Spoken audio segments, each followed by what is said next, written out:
Chasing Big Joe on this Wednesday, 102.5 The Game. Hope you're having a good start to your day. Hope you're staying warm. It's melting. I know we're almost above freezing. Tomorrow, I think, is supposed to be like 38 or something, so that'll help. And power slowly coming back on for a lot of folks. So we're getting there. We're making it. Not sure what folks you're talking to, but I know a lot of us still don't have power, man. But you know what? We're making it. But with each other, we all have the power. Right. That's right. And my shirt has it too. Yeah, it power. says power. So we're power. We got this together. You're right. So we'll do this all together, my man. A lot of friction. We're getting there. A lot of friction, man. Right. We're making it. That's what we're doing, and we're going to continue to do that until everything is back to how it should be. Until we don't make it. It's like Patrick Swayze in Roadhouse. Be nice until you don't have to be nice. Exactly. So a lot to get into today. Brian Daboll, officially the offensive coordinator of the Tennessee Titans, which I think is going to be phenomenal. He has an infatuation with Cam Ward. They wanted to trade for Cam Ward, trade for the number 1 overall pick with the Titans. The Titans declined so they could take Cam Ward, and now Brian Daboll will get to coach him this year, which I think is going to be good. So I think it's good because the press conference is tomorrow. You can ask Robert Saleh about Daboll. Why'd you hire him? What does he bring to the table? And get all that out there. If he would not been hired, I'm like, oh, we're still waiting. He won't talk about it. But now he can open up and talk about him. So I think it'll be a very good press conference tomorrow. And let's don't do this. A lot of you Titan beat writers love this. He won the press conference. Nobody cares about the press conference, right? I mean, nobody cares about that. So get in there, ask good questions, and see, why you brought Brian Daboll in here, what your plan on defense. Be very transparent. I mean, that's what we've not had around here in quite a while. Have it, and then we'll all be happy. Exactly. And I was saying this to somebody yesterday, that the Titans they're putting, and I was saying it to my girlfriend, that the Titans are making me feel like they're like good about them and that it's going to be a good season. And like, am I setting myself up just to get my heart broken, And her reaction was like, that's great. You want to go eat? You want to go to the store? What do you want to do? That's great. Can you climb that pole and turn the lights back on? Now me and Dr. Crayon are like, yeah, let's talk more about this. Like, okay. She's Stephen A. Smith, basically. I'm here to tell you. I'm here to tell you right now, we don't care. That's how she's feeling. But this is all good. It's all good. I think it's great. I mean, I think around the league, it's fantastic. People like that. Look, he's well respected. And, the detractors are now, well, they were both 40 and 95 as head coaches in New York. You think it's going to work here? Yeah, I do think it's going to work here. I really do think it's going to work here. They're good coaches in bad situations. And you see now, Giants haven't won anything since Coughlin in 2011. Jets haven't won anything since the damn Super Bowl III. Jets are the longest team that's not been in the playoffs. So it's 2009, I think, the last time. Or any team in the National Football League. They were in bad situations, and it's proven that those organizations aren't going to win no matter who's there right now. So I like the fact these guys are here and they're ready to go, man. Yep. So we'll be talking about that throughout the show as well. Predators fall in overtime to Boston last night, 3-2. Steven Stamkos going to join the show later on about that. And Stammer. And or in Boston, it'd be Stamma. He wouldn't be Stammer. I heard you last night with Hal, and I was going to text in and say, just stop it. I know. I was just having, Hal was having fun. But you kept me warm on a cold night, Chase. I tried. Now, Hal can do it because he's actually from there. Right. So I was like, can you just do the whole game in the Boston accent? That would just be awesome. Wicked awesome.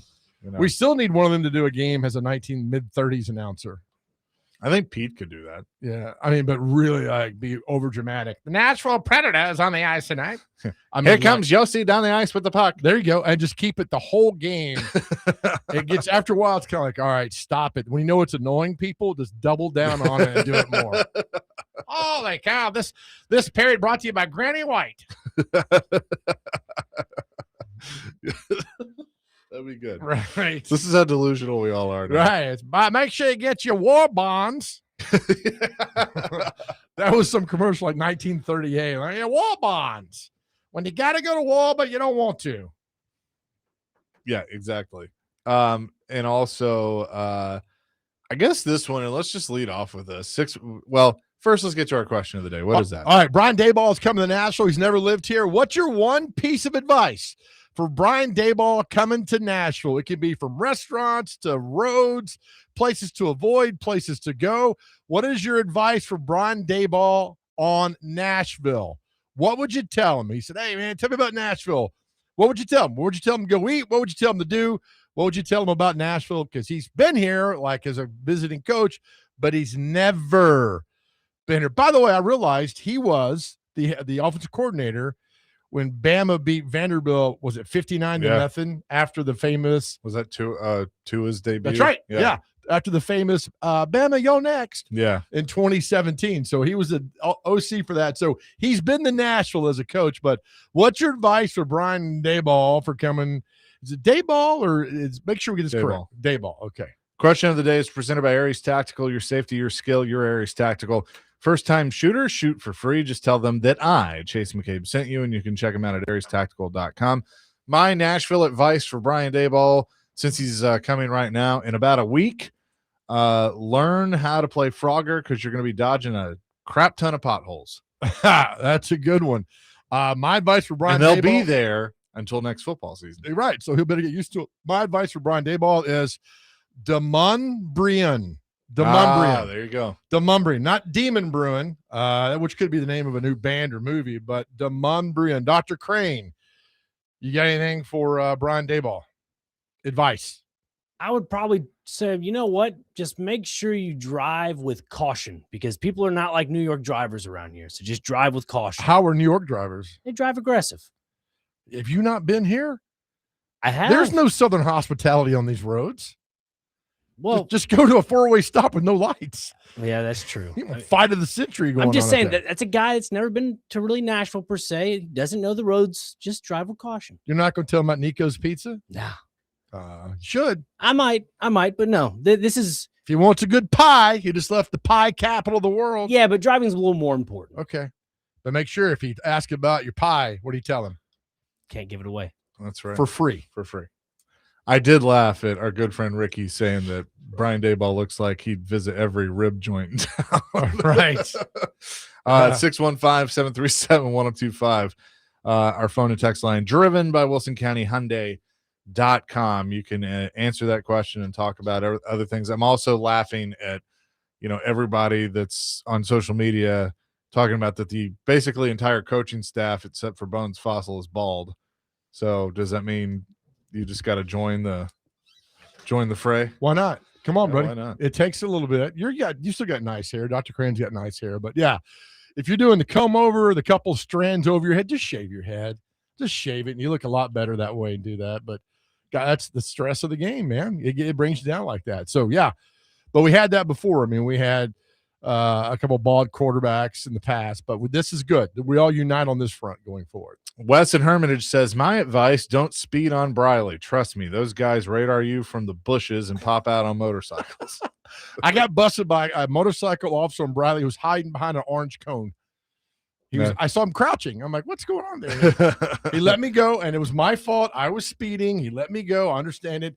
But the fact he was crouching still makes me laugh to this day. Kevin said advice for Kevin in Florida, advice for Daboll, stay away from 102.5 and Big Joe. Ha ha ha. That's good. Yeah, that's funny. Or stay away also from, was it Club Karma? What was it? Kenny Britt got busted downtown. Yeah, maybe. Karma or one of those Ricky clubs knows. Yeah. that isn't there anymore. 3337 says leave early every time. Don't tell him how bad traffic is. He may leave.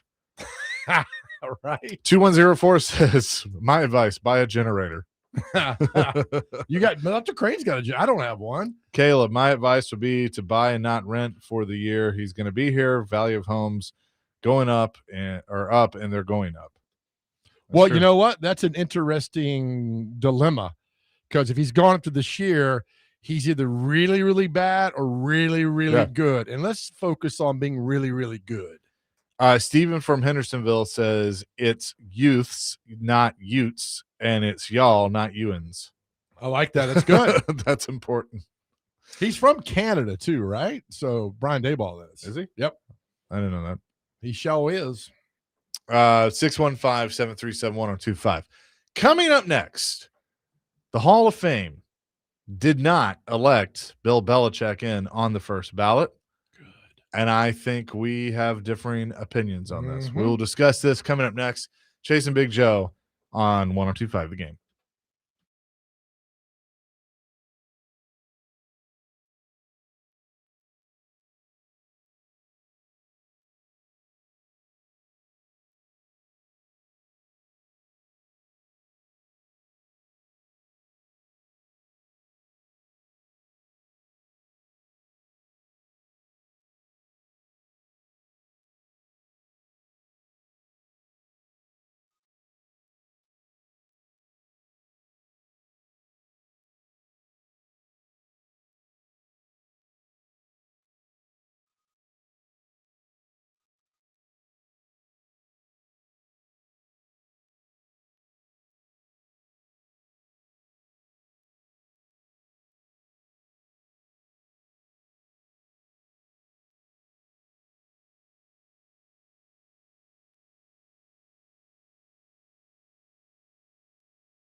Chase and Big Joe, 102.5 The Game.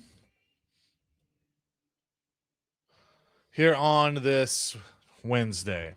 Bill Belichick was informed that he is not going to be inducted into the Pro Football Hall of Fame this year, despite winning 8 Super Bowls in his career as a coach and being one of the greatest of all time. And I'm just going to say it. I think the fix is in. I think something was up. I don't know if it was Goodell or certain owners or what it was, but they're still pissed at him for Spygate and Deflategate and some other things. And they ultimately, he's going to get in. Like, you can't deny that he's a Hall of Famer, but they were basically like, yep, we're not going to let him in first ballot just to show that we can. Now, I think he's a Hall of Famer. I don't think he's. I think I'm fine with this. I'm fine with all this. There's a lot of politics with all that's going on. I'm fine with this. Why didn't Pete Rose get in the Hall of Fame? He bet on baseball. Cheated. Okay. Basically. Bill Belichick cheated too, right? He paid a fine. He did. Paid a fine. But I mean, many times he cheated. But don't you think he's paid for that? How? Well, I mean, this is one last stab at all these people to get him. Well, so you get penalized. I mean, that's part of what's happening. And the more I read about Robert Kraft and him not getting along, and Robert Kraft's up for this as well. I mean, he was, yeah. I mean, he rightfully so. But I just, you know what I think they're going to say? I think somebody's going to try and spin this. Well, we felt that it would be, would make so much more sense for Tom and Bill to go in together. Probably. But I'm okay with him not getting in right now. I'm okay with it. That's fine. He busted. He did not value the integrity of the game. He cheated, got caught. He is a Hall of Famer, and I get all that. But right now, that's fine. That's fine. One little slap in the face to him before he gets in. But that's all it is. And I'm just kind of like, what does that really accomplish? At the end of the day, what does it make a couple of people feel better? Of like, yeah, I showed you. It does. Right. I'm reading this. But it's like you're getting blasted right now. I mean, even Hall of Fame voters are like, I want to know who didn't vote for him, because like you should have your vote taken away. Like, right. Like there are people that like, how can you not put him in first ballot? I mean, he won 6 as a head coach, 3 as an assistant, right? 2 as an assistant with the Giants. So 7 as So he's got 7. 8 total. Yeah, 8 total. Yes. So 2 of the Giants as coordinator, 6 of the Patriots. Look, man, it's the last time I'm saying we got you, and I'm fine with it. He'll get it eventually. I'm fine. But look, Bill Cowher is in the Hall of Fame. You think Bill Cowher deserves to be in the Pro Football Hall of Fame? Not really. Absolutely not. 1 Super Bowl. That's it. So put John Gruden in. Put Brian Billick in. They won 1 Super Bowl. How'd Cowher get in? Do you think? Give me a break. Do you think that whatever the reasoning is, that they have devalued the Hall of Fame a little bit with this? Because to your point, no. To your point, if a guy with 8 can't get in on the first ballot, and a guy with 1 and 2 appearances got in, I think, on the first ballot. Yep. To me, that makes no sense. Not at all. But again, it goes back to the voters. The voters are the one that are doing this. And now it's one last pot shot at Bill Belichick. And now Bill Polian are like, well, I think I voted for him. I don't recall. Jimmy Johnson was big mad. He says, I don't recall anybody else not voting for him, but I think we all voted for him. And I mean, now they're all playing, oh, it wasn't me. I don't know what's going on. And so he'll get in eventually, and that's fine. But it's all part of the pettiness that goes on with these guys. I mean, you think women are petty, men are worse, especially like this. When you read all this stuff, and Kraft being up for the Hall of, you think Kraft gets in? Absolutely gets in. Yeah. Jimmy Johnson said, I would like to know the names of the a-holes who did not vote for him. They are too cowardly to identify themselves. And I mean, he kept going on a tirade. One of the greatest, if not the greatest of all time, quoting a FanDuel thing with Belichick. So he was like arguing with people. He was big mad on Twitter. I think he's deleted some of them too. Well, I mean, you look at Belichick. He cheated in the first Super Bowl they got into. You were not supposed to tape walkthroughs with the Rams. He taped all their walkthroughs that went on in the first Super Bowl they won in 2001. Then he taped the other cheating that went on. He had shooting a documentary and had a documentary crew in a press box at MetLife Stadium, shooting down and getting signals. I mean, the guy is an absolute cheater, right? We know this. He was busted and paid the fine. Busted multiple times. Even Eric Mangini came out and said, look, here's what we were told to do and what we did. And that's why they don't talk anymore. So it happens. But that old line, if you ain't cheating, you ain't winning, or whatever it goes like that. He did things you were not supposed to do, and he did them. He was told not to, and he did them. And so now I don't want to hear this woe is me from Bill Belichick. I don't want to hear it. He'll get in eventually. Yeah, he'll probably get in next year. Yeah. I mean, but it's just like, man, Weston Hermitage says, if Eli Manning can get into the Hall of Fame with 2 rings as a player, then I really need somebody to explain to me how Bill Belichick is not a first ballot Hall of Famer with 8 rings. Eli's not in yet, right? Eli is not in and does not deserve to get in right now. Jeff says Belichick is either a Hall of Famer or he's not. Whoever is being a beep about him getting in the first time is petty. Yeah, that's. I mean, yes. I mean, I got no problem him not getting in this time. I don't at all. It's your one way getting back at him yet again. They don't like him. Randy's asking if Paul Kuharsky and McLean have commented. They have. Paul talked about on the show this morning on Riding Rex Road. Well, let me pull up his tweet from last night. He had a pretty good tweet. I'm a voter. I too thought Bill Belichick was a shoo-in. Mike Sando explains the issues very well here. We are a business that constantly asks for transparency. While the selection committee is not all journalists, those who voted against him should be accountable and talk about their votes. And what he was talking about with Sando is kind of a long tweet, but I'll read it. I'm a Hall of Fame voter who saw Belichick as a slam dunk. I don't know anything about voting results, but if this is true, and we'll find out officially next week, the question is, how could this happen? Before I list possibilities, understand this. Belichick, Kraft, Craig Anderson, and Greenwood are competing for 1 to 3 spots separate from the 15 modern era finalists. 50 voters for each pick, 3 out of the 5. Between 1 and 3 make it. 40-plus votes are needed for anyone besides top vote getter to get in. So it's a zero-sum game. Huge change made in 25, 250 total votes to go around for 5 candidates with a high bar for clearance. So he's kind of going through all the cases, and McLean had one too about that. That because of the way, basically it's kind of the way the process is now. He says John does retweet a lot. Johnny. How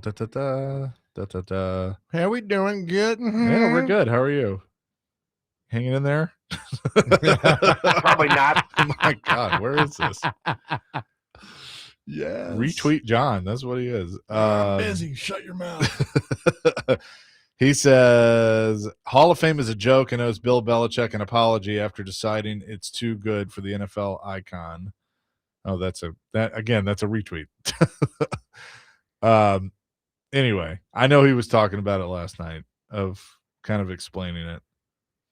Well, I mean, that's the thing. One more shot to get back at him. Bill Polian allegedly said somebody said Kraft had no knowledge of the Spygate scheme.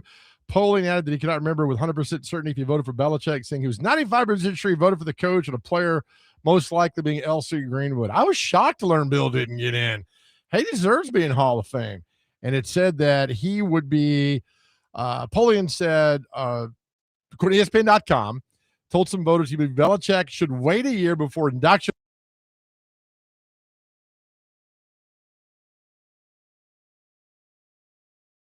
And the Patriots $250,000. One explanation for this was the cheating stuff.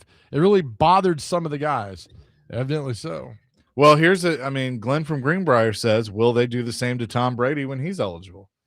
I mean, Brady was a part of all that. I mean, Deflategate was Brady. Yeah, it was. That was more Brady than it was Belichick. Billy had more of the cheating aspect of things that were caught than Tom and the Deflategate. But yep, that's a great point. I mean, what's going to happen when he's up in a couple of years? Exactly right. Michael and Madison said they better make Brady wait a year too if they're going to do this to Bill. Completely stupid decision. Hall of Fame has lost all credibility in my eyes. They let murderers, rapists, and other actual criminals in with no issue, but this is a final media FU for how he treated them in his career. It's tough to argue. But again, don't bring up the OJ. OJ was already in on Hall of Fame and all that.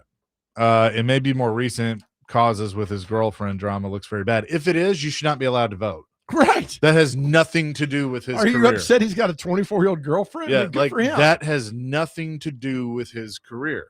Right. So you should just like people have said OJ should be kicked out of the Hall of Fame. Like, I get it. He did an unthinkable and horrific act. Yes. That had nothing to do with his football career.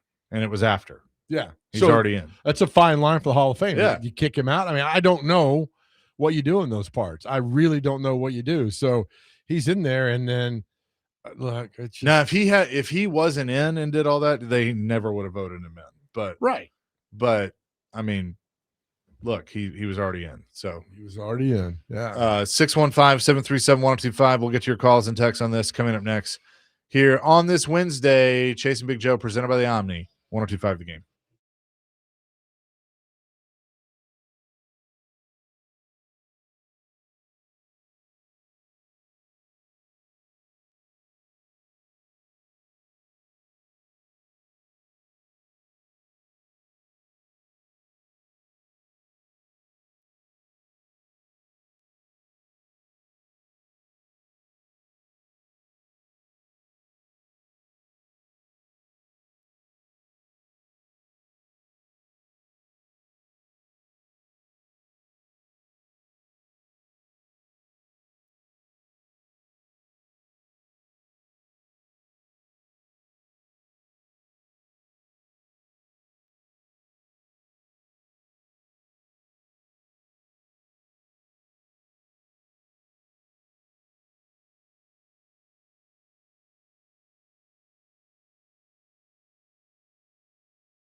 Chasing Big Joe, 1025 The Game on this Wednesday. So Titans fans have run with the fact that all the main coaches are bald, and somebody has AI'd a picture of Amy Adams' trunk. Oh, no. Bald. Oh, no. I laughed way too hard at that. I was not ready for that one. 615-737-1025. I know Tom Brady has commented on Belichick getting snubbed. We'll hear that in just a second, but Edward wants to weigh in on this. Edward, what's up? Hey, guys. I used to call in the show when it was in the mornings, just on my way back from Miami, and was listening to you, wanted to call in. I'm not a Belichick hater, but I'm close to it. I think that he had a situation very similar to Bill Jackson. Bill Jackson had Scottie Pippen, Michael Jordan, Dennis Rodman. Saw another great thing with Shaquille O'Neal and Kobe Bryant and fell into it. I don't think Zen, X's and O's what really worked. Just great talent. You look at Belichick with Brady, he has a winning record. Without Brady, I saw a statistic where he has a losing record. You know, how he's treated the media over the years, those sort of things. I don't know. I just I think this might humble him a little. Might be what he needs. But those are just my thoughts. All right, thanks for the call, Edward. Appreciate it. I mean, that's the problem. It's 50-50 on this. I mean, it's like, yeah, he's a great coach, but I don't think you can weigh the part without Brady into his I mean, it's not like he had Brady, right? He drafted Brady. He had Brady. They won games with Brady. I mean, he could have lost games with Brady, but he won all the Super Bowls. Yeah, he did cheat a few of them. But still, you can't, we talked about this before. Chase and I have before. People are like, well, Joe Montana wouldn't have been good without Jerry Rice. And he had Jerry Rice. It's like, yeah, you can't change that. Jordan had Pippen. You can't fault all these. So, yeah, I mean, look, should he put it? He's a Hall of Famer. We know that. Not getting in was petty, and I'm here for all the pettiness, and that's one way to get back at him. It's like, we've not forgotten what you did to our football game, and that's part of that right there. So, but these guys come out lying and saying, oh, I thought I voted for him. Yeah, anyway, that's fine. Pretty weak. You'll get in, right? But they had a chance to say, you're not going to get in this time, and I love it. Screw it. Why not? This was earlier today on the Brock and Salk show in Seattle. Tom Brady commenting on Bill Belichick's snub. Tom, how did you react yesterday or this morning when you heard that Bill was not selected to be in the Hall of Fame in his first shot?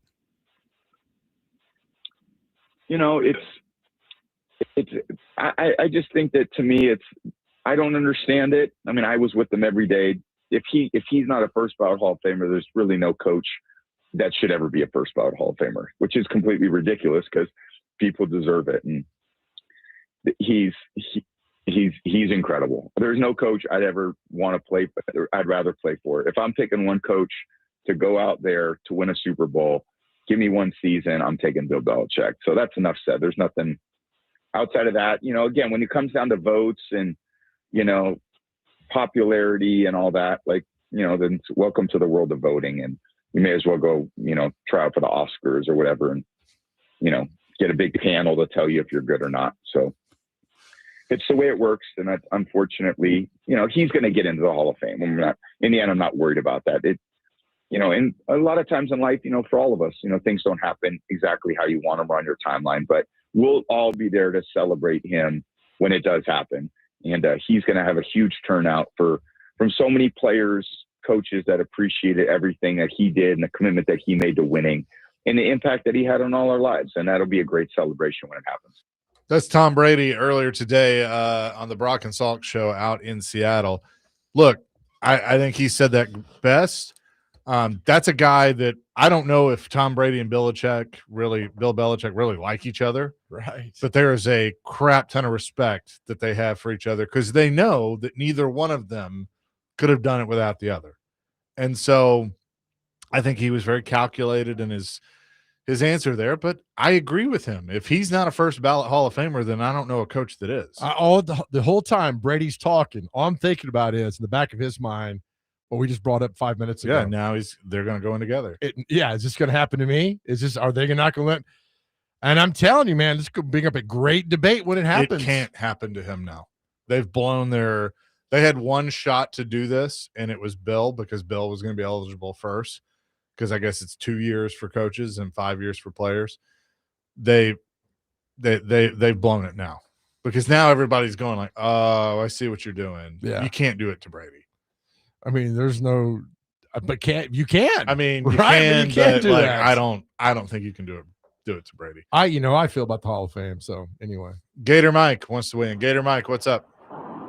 Yeah, this is so stupid. Even like Edwin's call, I get it if you're a Belichick hater, but how he treated the media has no reflection on what he did as a coach on the football field to be Hall of Fame worthy.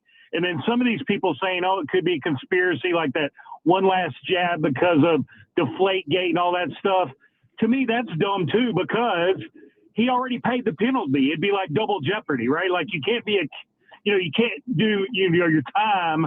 That'd be like saying, oh, well, Michael Vick's not getting in because of his dogfighting thing or what, you know what I mean? It's so dumb. Like we said, like Tom said, what he did as a coach, what other coach, or like Joe was saying, Bill Cowher, first ballot Hall of Famer. Terrible. How? Terrible. So what? If Bill Belichick is not, then they don't even let any other coach be a first ballot Hall of Famer. It's ridiculous. Yeah. Let me It's ask you crazy. this, though, Mike. What about Steve Spurrier quitting on the South Carolina Gamecocks? Well, what does that have to do with his overall coaching career, Joe? He quit on a football team. I know you give that to me every time about how he quit. He was just fed up, but definitely a Hall of Fame college football coach. You know that, Joe. Still a quitter. He's a quitter, but he's still a Hall of Fame coach. All right. Yeah. Well, miss you, man. Hey, Stay warm. also, hey, let me ask you this because Chase is a big baseball guy too. Like with Pete Rose. To me, Pete Rose should be in the Hall of Fame because of what he did as a player. He bet on baseball as a coach. So you don't let him in as a coach or have an asterisk. You know what I mean? He was still part of the game. He was not dissolved from the game. He was still part of the game. I'm fine with Pete Rose not getting the Hall of Fame. He broke a rule. He broke a rule at the time. Don't bet on the game. And he bet on the game. He's going to get in, though. You've punished him enough now, and he's dead. So he can't enjoy it. Yeah. That's what they were all waiting on. Right. Terrible. Thank you, Mike. Good to talk to you. All right. Take care, fellas. See you, pal. Jack wants to weigh in on Belichick in the Hall of Fame. Jack, what's up? Well, for me, tell about why this didn't happen, stop and think about it. He comes out of the Patriot, and 31 teams don't hire him. Okay.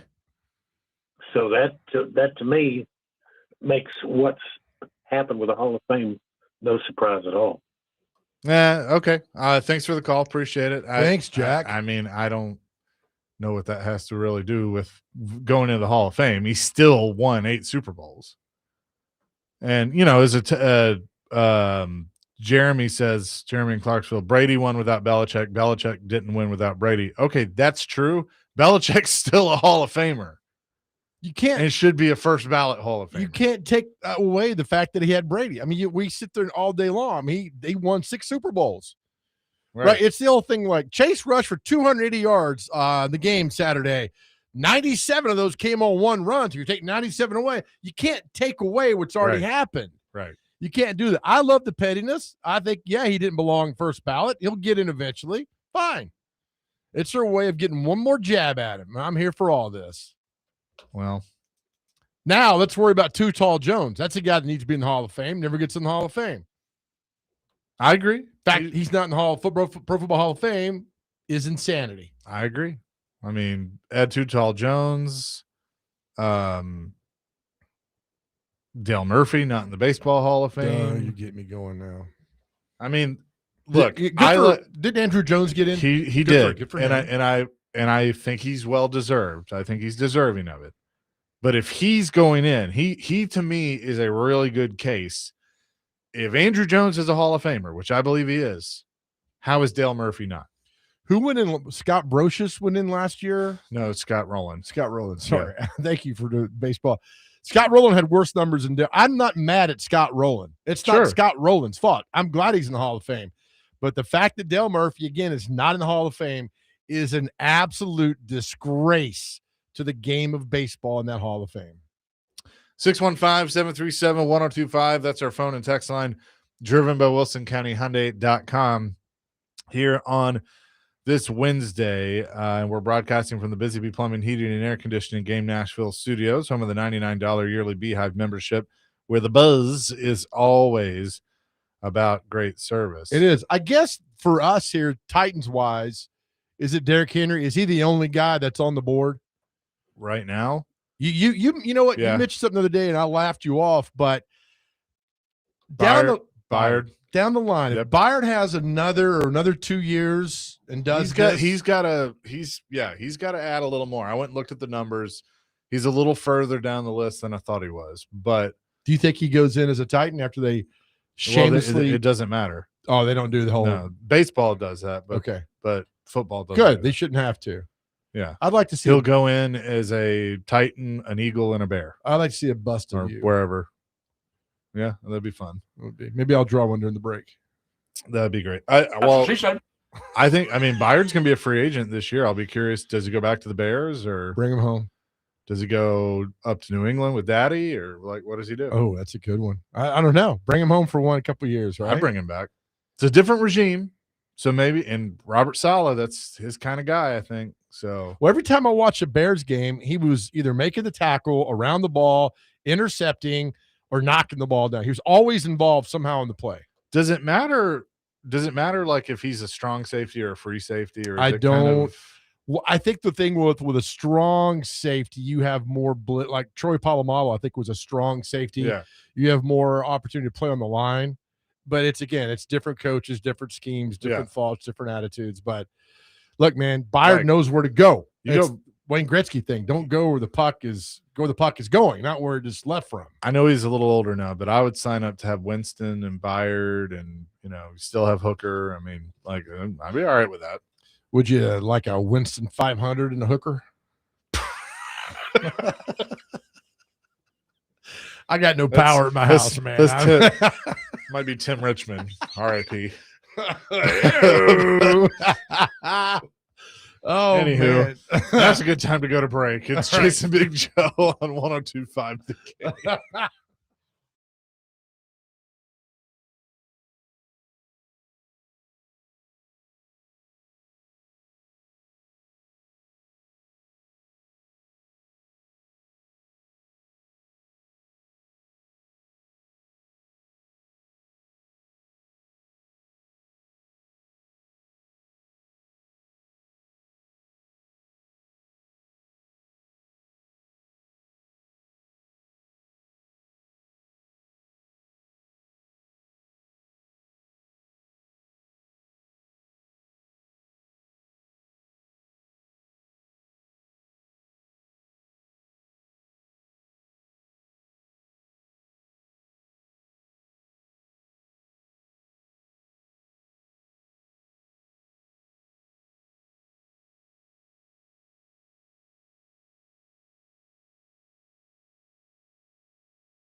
Jason Big Joe, 102.5 The Game here on this Wednesday.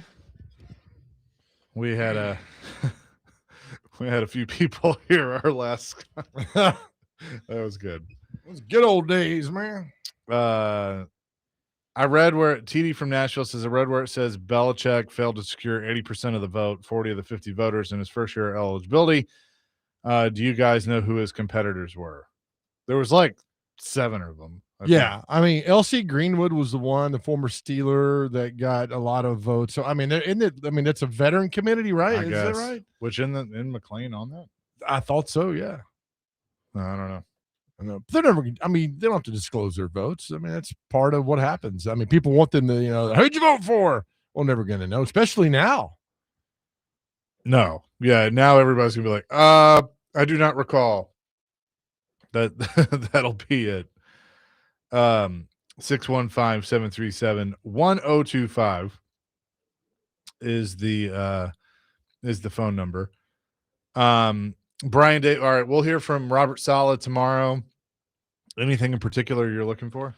Why he wanted, what appealed to him here, what stood out for him here, how can he change it around, how do you change the culture? You've been so bad the last couple of years. What's the relationship you got for Barganzi? Are you going to work hand in hand with, I mean, the usual questions, work hand in hand with them to build the team and go forward. What's important for you? I mean, what kind of, strategy you want to have on defense, and what do you look to in the draft coming in? I mean, the usual things we talked to him, but mainly what appealed to you about this franchise that seems to be very downtrodden right now? Yeah. No, I mean, I'd love to know the answer to that. I think he probably looked at, I keep going back to everybody saying it was the plan for Cam Ward. And I think Cam Ward is intriguing to a lot of people. Daboll, Saleh, of like, hey, let me see what I can do with this kid. Because I see it. Like, there's some raw talent there that, and I brought this up yesterday or the day before, that I think at some point last year, Cam realized he was kind of on his own. And that great point. That like, hey, I'm just going to have to make it through. Let me make it through this season without getting hurt. And unfortunately gets hurt in the last game. Yeah. I want to also for Daboll, I'm like, you had a plan to trade up and get Cam Ward. Why? What was it so intriguing about Cam Ward that you wanted to see, that you wanted to grab? And I'll be interested to see what he says about that. Why you wanted him, that you're willing to give so many players for that. And now, and also if you can, I mean, I don't know how much he's paid attention to Cam Ward, but like, what do you like about Cam? What things he needs to work on? And he'll probably want to answer that for us. But look, I really like the direction this football team is going now. I think they hired the right guys. I think they got Saleh, and Daboll is as good as you could get in this cycle. So we'll kind of get back to that in a second. Now that Todd Monken is going to get the Browns job, which is very random. I heard Jake and Corey talking this morning and basically saying, like, did he just tell them that, yeah, Shador's my guy, like I'm going, and that got him the job? I thought they were going to hire Jim Schwartz. I really thought that's where this was going. I thought they'd take a flyer on somebody you've never known before. Again, here's Monken. He turns 60 next week. Yeah. So I thought they'd get a much younger coach, I'm glad they got somebody that age. That's fine. Now, isn't his brother the head coach at Army? Is that right? I think his brother is the head coach. I think you're right. Yeah. At Army. So, look, Monken was been around. He was at Georgia, right? Or LSU? Yep. Where was he? Georgia. He was at Georgia, man. He won 2 national championships. I mean, he was with the Ravens for a while. I mean, the guy knows how to. Oh, he's the one that was at Southern Miss too for a while. That's right. Guy knows how to coach. He's been around for a while. It's good. But you're right. I mean, he's like, all right, I'll do what you tell me, guys. Is it Shador? Is it Dylan Gabriel? Is it Deshaun? I mean, I don't know. That is a disaster in Cleveland. But now you're the head coach. You turn it around. You're a hero. I'll be curious to see what they end up doing, because I don't see – you can't keep Watson. Like, you got to get rid of him. Do you keep Dylan Gabriel and Shador Sanders and let them duke it out? Or has Haslam basically said Shador Sanders is the guy, and then you ship Gabriel somewhere? It could be like a Fight Club situation. Gabriel, Shador Sanders. Hey, number 1 rule about Fight Club: don't talk about Fight Club. Right, you're exactly right. I mean, he's a good coach. Monken's a good coach. He's with Georgia for 3 seasons. They won 2 national championships there. And then the last 3 with the Ravens. I'm curious why Harbaugh didn't take him with him to New York. Maybe he said, look, I'm going to look for a head coaching job. I'm going to sit a year out. I don't want to go up there. Yeah. Well, now, I mean, I think going back to the Titans, you got to feel good about the situation that you have, the head coach, you have the OC, he's putting together the staff, they're keeping the special teams coach, which I think is good. And now you build around the quarterback, starting with the 4th overall pick and $100 million in cap space. There you go. He's the cousin of the Army head coach, Jeff Okay. Monken. All right. Yeah. So look, no, I like it. Look, I mean, there's a lot to deal and work with, but now you got to go and get the right guys. But I really think, and we sit here and, if you get Reuben Bain, and then there was I saw, you sent me that thing of CBS Sports about top free agents. You go and get the other edge rusher out there, you're back in the game, man. Yeah, I sent you guys yesterday. Let me pull it up. You're back in the game. You move Jeff and Sweat inside, boom, and then keep those 2 guys out to go after the pass rush. I mean, you're back in the game. You're feeling good about this. CBS Sports predicts the Titans will sign edge rusher Jalen Phillips, wide receiver Jawan Jennings, and linebacker Nakobe Dean in free agency. I'm all for all that. That's fine. So this is from Zachary Perelis. Landing spots for NFL's top 50 free agents. And so this is just all a prediction. He has George Pickens staying put with the Cowboys. I think that happens. Trey Hendrickson goes to the Ravens. Too old. I think so too. 32. Daniel Jones stays with the Colts. Jalen Phillips to the Titans. Center Tyler Linderbaum goes from the Ravens to the Chargers. I wouldn't mind having him. I like him. Alec Pierce to the Commanders. Rasheed Walker, the left tackle, to the Cardinals. Aaron Rodgers retires. Or goes back to the Steelers is what they have. Breece Hall to the Seahawks. That can be interesting. Linebacker Quay Walker to the Commanders. Jawan Jennings to the Titans. He says Jennings had a breakout 2024 and followed it up with a solid 2025 that included 9 receiving touchdowns. He's a big, strong, reliable receiver who is especially effective on third downs, and Robert Saleh would love to bring him along from San Francisco to Tennessee. Other suitors would be the Bills, 49ers, and the Falcons. Interesting. Yeah. So Jalen Phillips, Nakobe Dean, and Reed Blankenship are prominent defensive players heading to the open market. So Philadelphia could put a franchise tag on him, but who knows? He asks a lot of money. But now he's outside linebacker. Is he a rusher? Yeah. Okay. All right. Here's another one. He has Alontae Taylor going to the Rams, but other suitors include the Saints, the Dolphins, and the Titans. Former Tennessee standout Alontae Taylor. From Coffee County, too, Yeah. just down the road. I like him. He likes you. I mean, he's that's good things cool. about that. Which says about Jalen Phillips, Tennessee has the most effective cap space in the NFL, and they use that to their advantage to bring an impressive edge rusher. Phillips only had 5 sacks in 2025, but he was tied for 9th league-wide in pressures and had an impressive 20% pressure rate. He'll be in constant competition with the Commanders, Chargers. Of course, the Eagles will try to retain him. It's good. I mean, look, I'm all for this, man. I mean, you get these guys we're talking about. I'm good for Jawan. Receiver by committee, trying to figure out who's number one. Maybe bring Calvin back. Say, look, here's one more. Are you crying? No. You have something in your eye? Yeah. Okay. You are crying a little bit. No, I'm because you're excited about the future of this football team. I'm just excited about Jawan Jennings. Just sign Vols fans. Just sign Jawan Jennings, Alontae Taylor. Like, you have to be a Vol or a Commodore to come play for. Yeah, I got that. But the fact is, Jawan could have been here Or anyway. Blue Raider. Or Blue Raider. Yeah. Trey Smith could have been here too. I mean, they're all sitting out there. But anyway, what happens. But I like this, man. And by the way, Jalen Phillips played at Miami. So you got 2 Miami guys on the edge going after the pass. I think we've seen now, Chase, is that defenses are more coming to the spotlight rather than offense right now. I mean, you're going out wanting defensive players to kind of mess everything up, and I love that. I want to keep this going because there are 2 players on this list that I don't think most Titans fans are saying they should look at, but I'm wondering if they should to upgrade a good position. We'll discuss that coming up next. Okay. Chase and Big Joe, 102.5 The Game.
Hour number 2, Chasing Big Joe, 102.5 The Game here on this Wednesday. Hope you're doing well, staying warm, maybe drying out a little bit, things melting.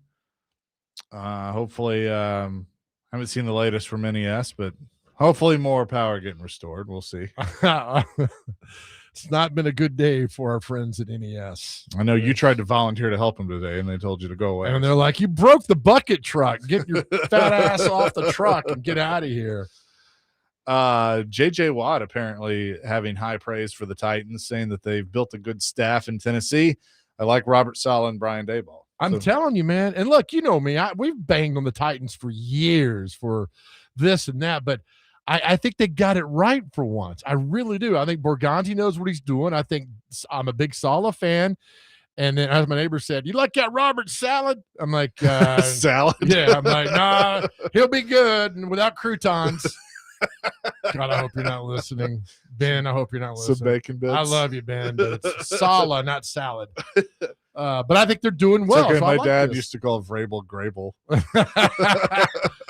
What was a guy I worked at the channel too that called it? It wasn't Al Del Greco, it was Al Delgado. Put that Al Delgado in there and watch him kick the ball. I mean, it's pretty good, right? Can't count out Delgado. Not at all to go on.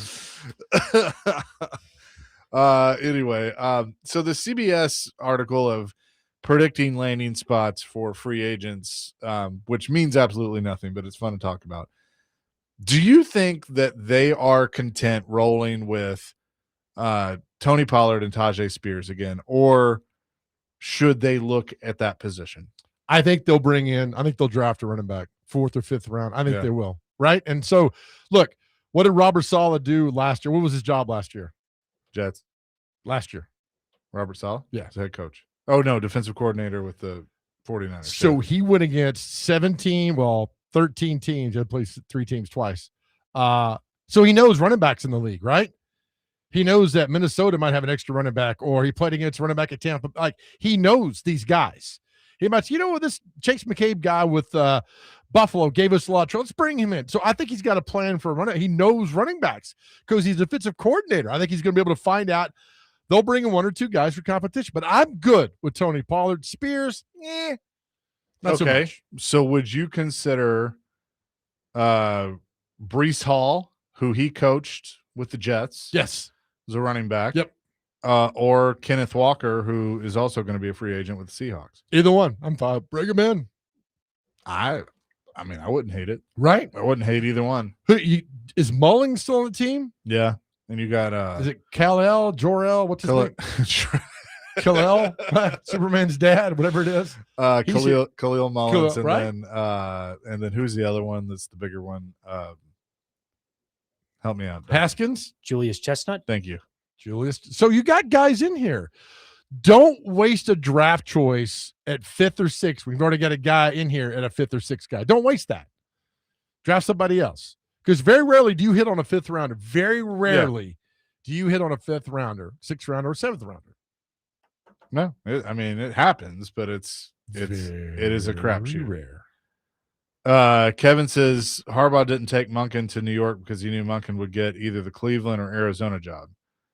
Come on, fellas, do more in-depth research. Sorry, Kevin.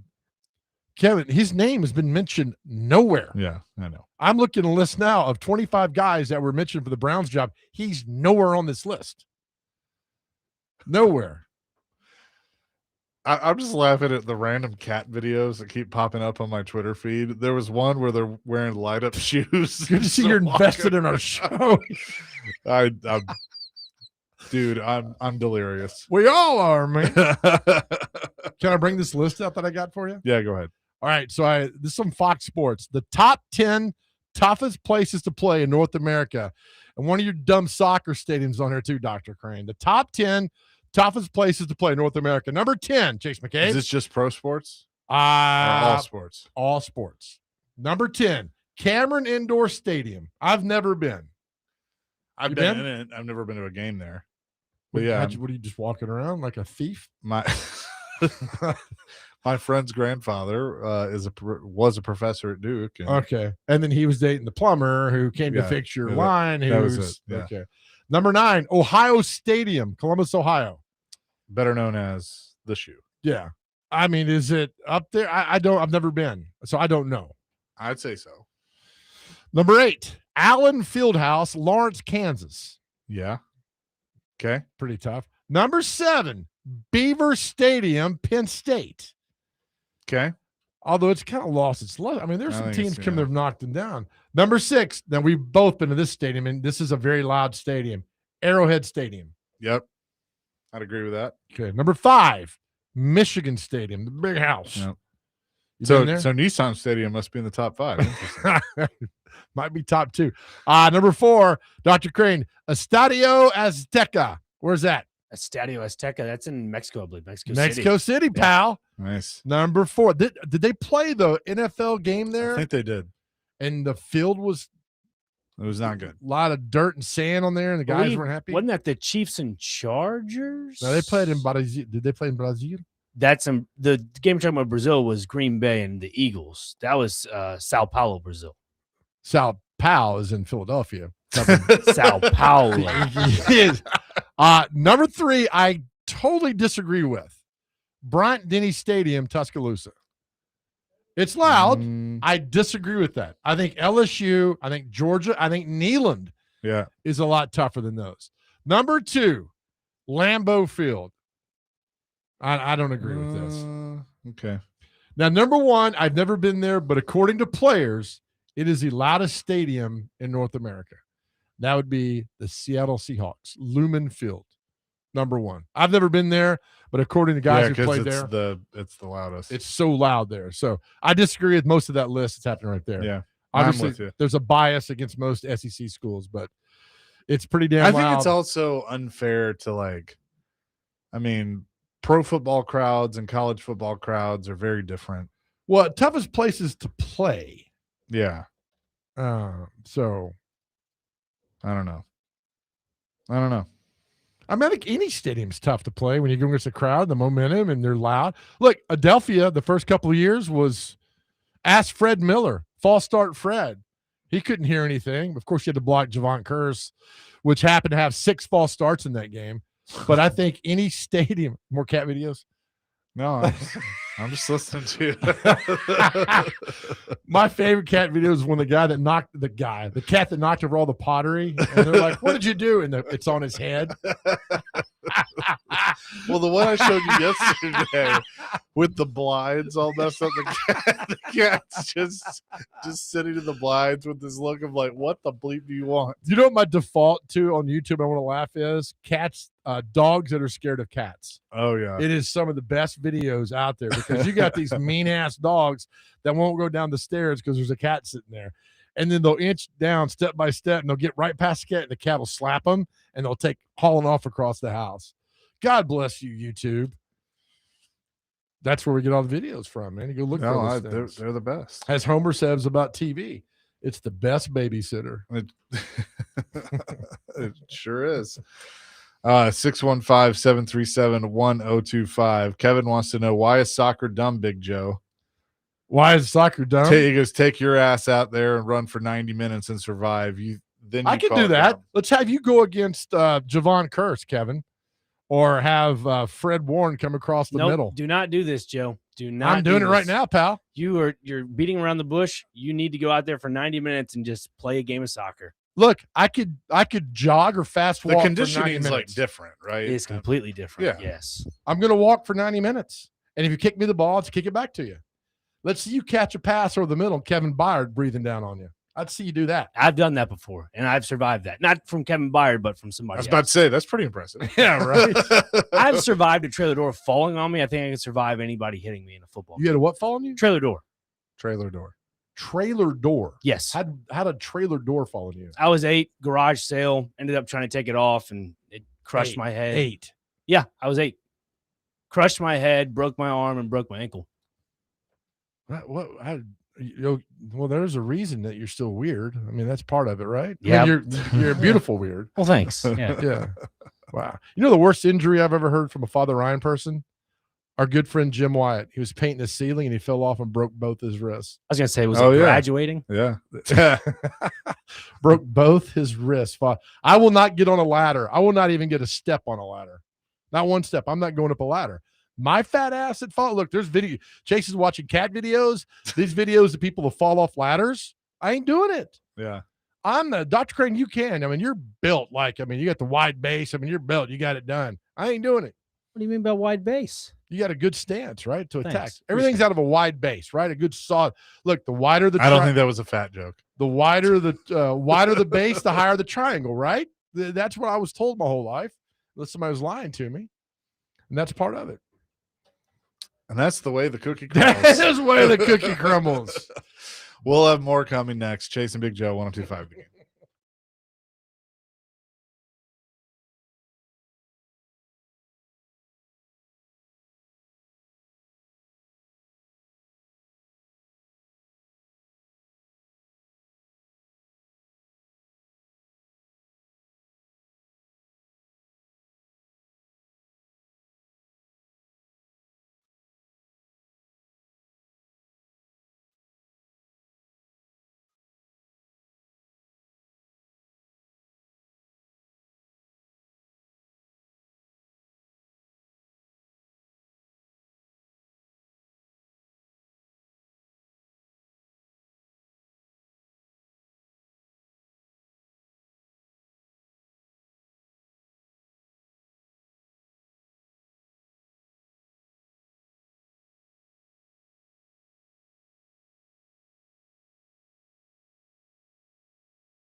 Jason Big Joe, 102.5 The Game here on this Wednesday.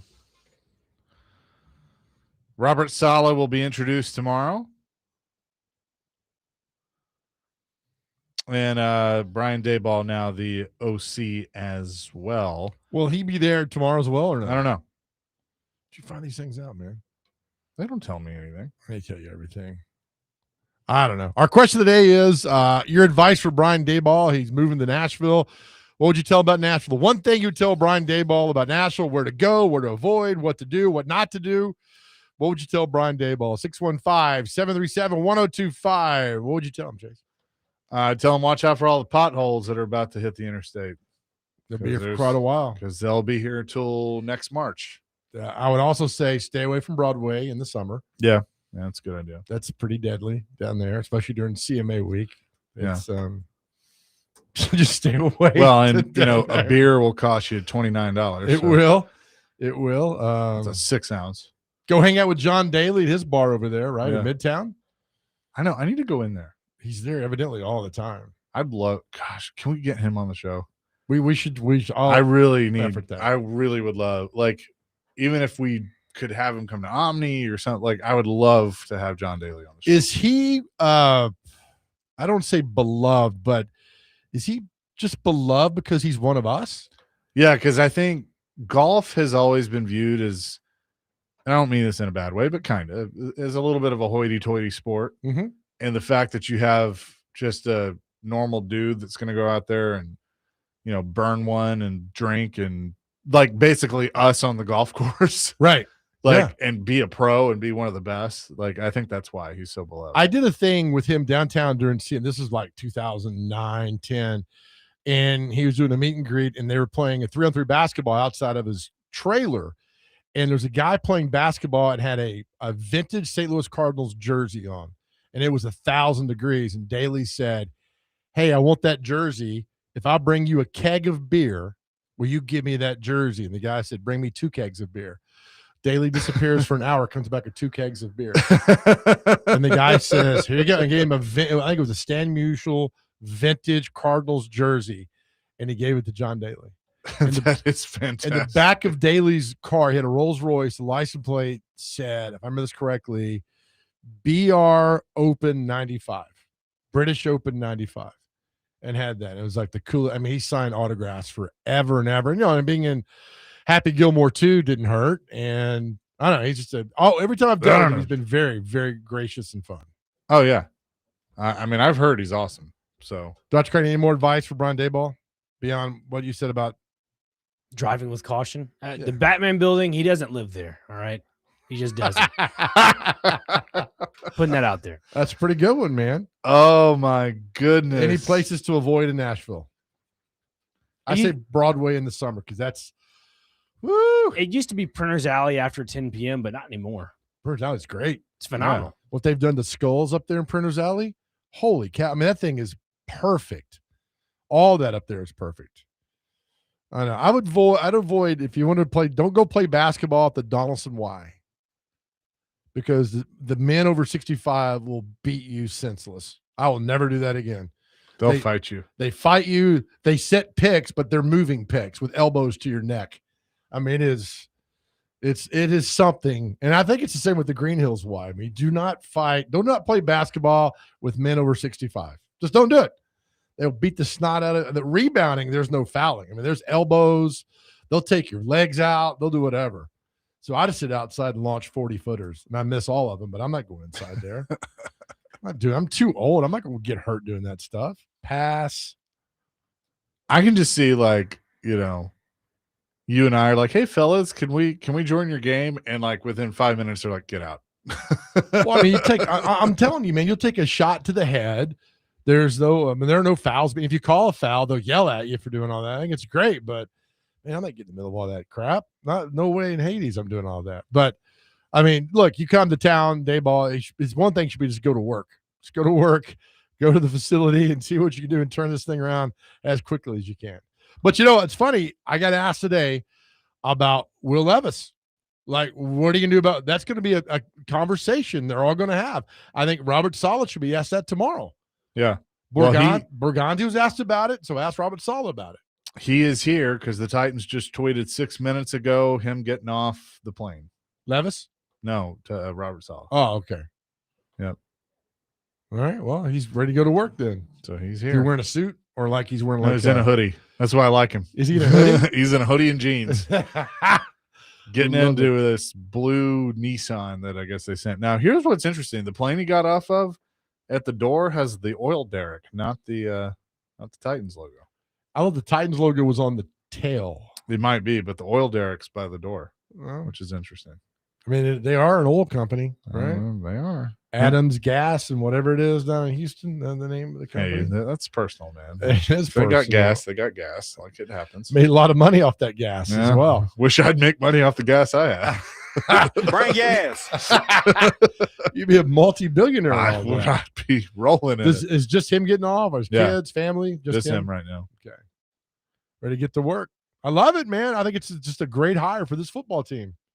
And again, don't come at us with the Jets. He was 20 and 40. Blah, blah, blah. It's funny. I'm just like excited. I'm excited because I got a guy. You got a guy as a head coach that I actually think knows what he's doing and isn't going to play, patty cake in the offseason. Smack you on the ass with the pool noodle. And have a little point system for teams and stuff. It's one of my best days on the radio. It was. And you were right. Yeah, I mean, look, I was like, it wasn't that big of a deal. And then I realized pretty quickly, oh my God, he's turned this into a kindergarten team. Do you know what Robert Saleh's first ever win as a pro head coach was against? Was it the Titans? Tennessee Titans, 2021. Up there? Up there. That was the game that almost ended in a tie, right? That's what Zach Wilson was running around and couldn't stop him. Yeah. Yeah. And then, Daboll came here in 22 with the Giants and won the opening game. Yep. In 22. And that was a good year the Giants had with Daniel Jones with the playoffs. They beat the Vikings, rolled pretty well doing all that. So maybe you could capture that lightning in the bottle of both these guys and then go forward. But they're both here and getting to work and getting it done. That's all I can ask for. I am interested about his staff. Obviously, we're all going to do that. I know you kept Fossil. So your coordinators are here. He's brought in, let's see, Titan. I know he's brought in a few people. So he has brought in Daboll. Fossil he's keeping Randy Jordan and Luke Stocker, running backs and tight ends. Tony Oden, passing game, cornerbacks, Frank Bush, Tracy Rocker, supposedly keeping those guys. There were some other people that he was bringing in too. Who's like Art Calzin, one of the bald guys he bought in. Who's that guy? And then a guy from the Cowboys, like the defensive line coach. Aaron White Cotton. Yeah, him. Aaron White. Bold move, Cotton. Is that one of the bald mafia that's coming here? I think so, yeah. Okay. He is the run game coordinator and defensive line coach, was in Dallas. So I assume. Those titles. Here's what you're going to like.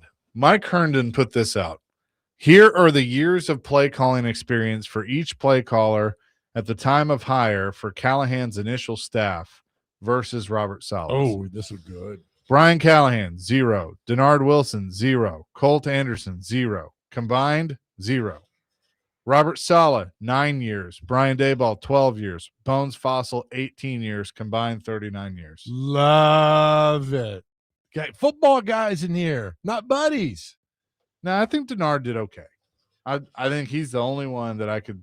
He had no players. Yeah, that's the only thing. I had no. I think he's a with him. good coach. Yeah, but offensive wise, again, and I'm going to hammer on the title part of this again about coordinators. When I blew a gasket when Nick Holtz had never called a play, yet you're dubbing him an offensive coordinator. I thought it was one of the stupidest, silliest things that I've ever heard in regard to sports. To keep labeling him as a coordinator when he didn't coordinate jack was something else. Titles for buddies.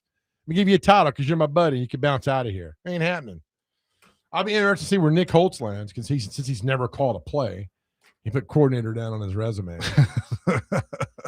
I mean, he might be a great coach. It's fine, but don't. Nick, this says here that you speak 6 languages. What are they? Nick, tell me one of the suggestions you've made to sell my house in Nashville quickly. I'm see where he lands, and the whole coordinator thing. You've never called a plays. You are not a coordinator. And here, so Koharski had this out last night. So it's a 3-year contract. Now, obviously, if he gets a head coaching job, he's gone. If they're good next year and Cam Ward balls out, he's probably going to be a head coach again. Sure, but and that's fine. So yeah, so he's at it. So he has Randy Jordan that he's keeping and Aaron Whitecotton. That's who I was talking about. Yeah, Okay. So Well, with Daboll, I mean, that's the whole thing is keep your Harbaugh. What are they? They're coaches. They want to coach. Right. He wants to coach. And that's one thing I felt bad about Callahan when he got let go. I was like, look, he sucks as a head coach. Probably great guy, might be a good quarterback coach, whatever. But every Sunday for like 20 years has been in the fall has been on an NFL sideline. What do you do when that's taken from you? I mean, what do you do? I mean, you sit around, I know you're getting paid. I get all that. But man, that's what you're doing for 20 plus years. You've been a coach on Sundays in the fall. And now you're not doing any of that. It's got to be a major adjustment. And that's hate it. But football, you know, about the coaches, either two kinds, the ones that have been fired, the ones going to get fired. 615-737-1025. We'll continue to take your calls and texts here on this Wednesday. Steven Stamkos will join at the top of the next hour. Chasing Big Joe, 1025 The Game.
Chasing Big Joe, 1025 The Game here on this Wednesday. Ben says, I would tell Daboll to be prepared to be fired by 2028 per Amy.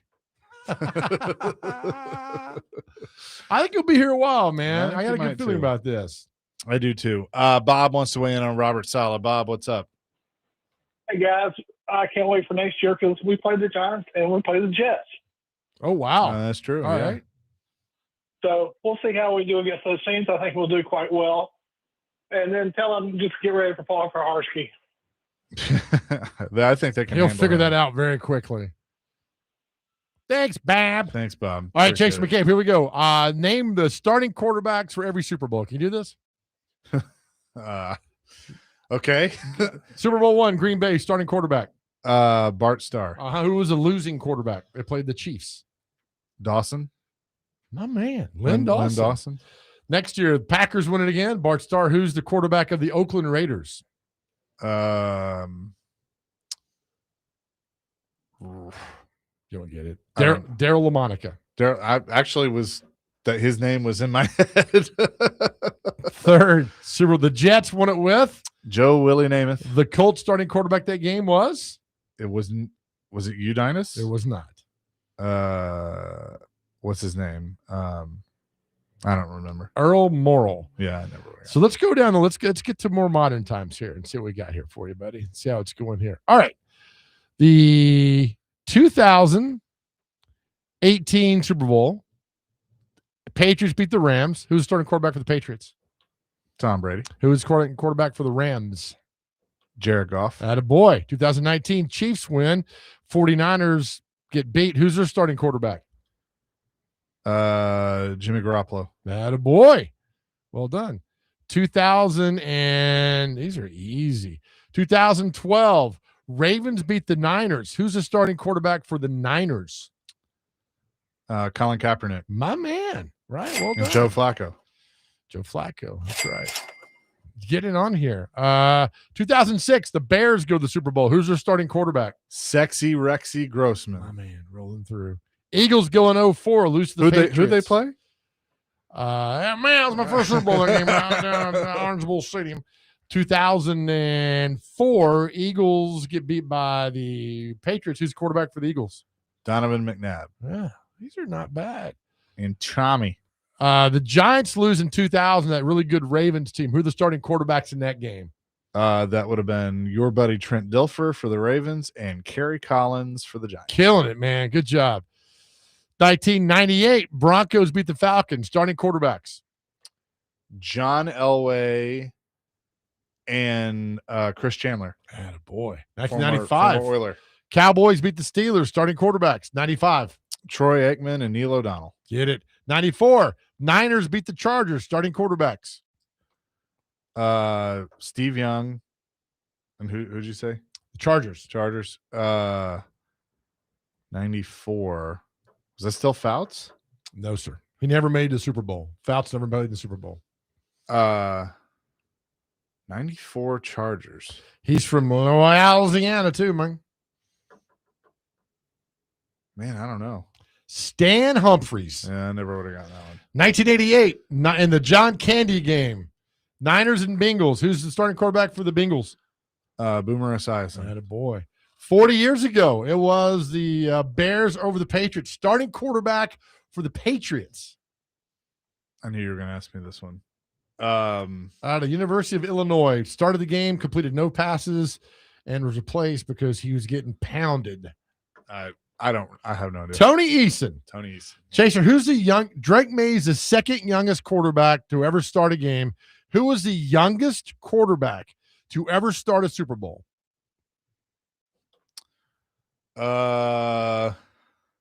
Is this recent? In the Super Bowl era. Oh, okay. That doesn't help me. Former North Carolina quarterback Drake May is set to become the second youngest quarterback to start in a Super Bowl. Who is the youngest? He's probably the first North Carolina quarterback to start a Super Bowl. I would think so. The youngest, man. It's a tough one. I would have missed this. Joe Burrow? No. That's a great guess. Who do I love at quarterback? Joe Montana? Nope. Well, you do. Joe Namath?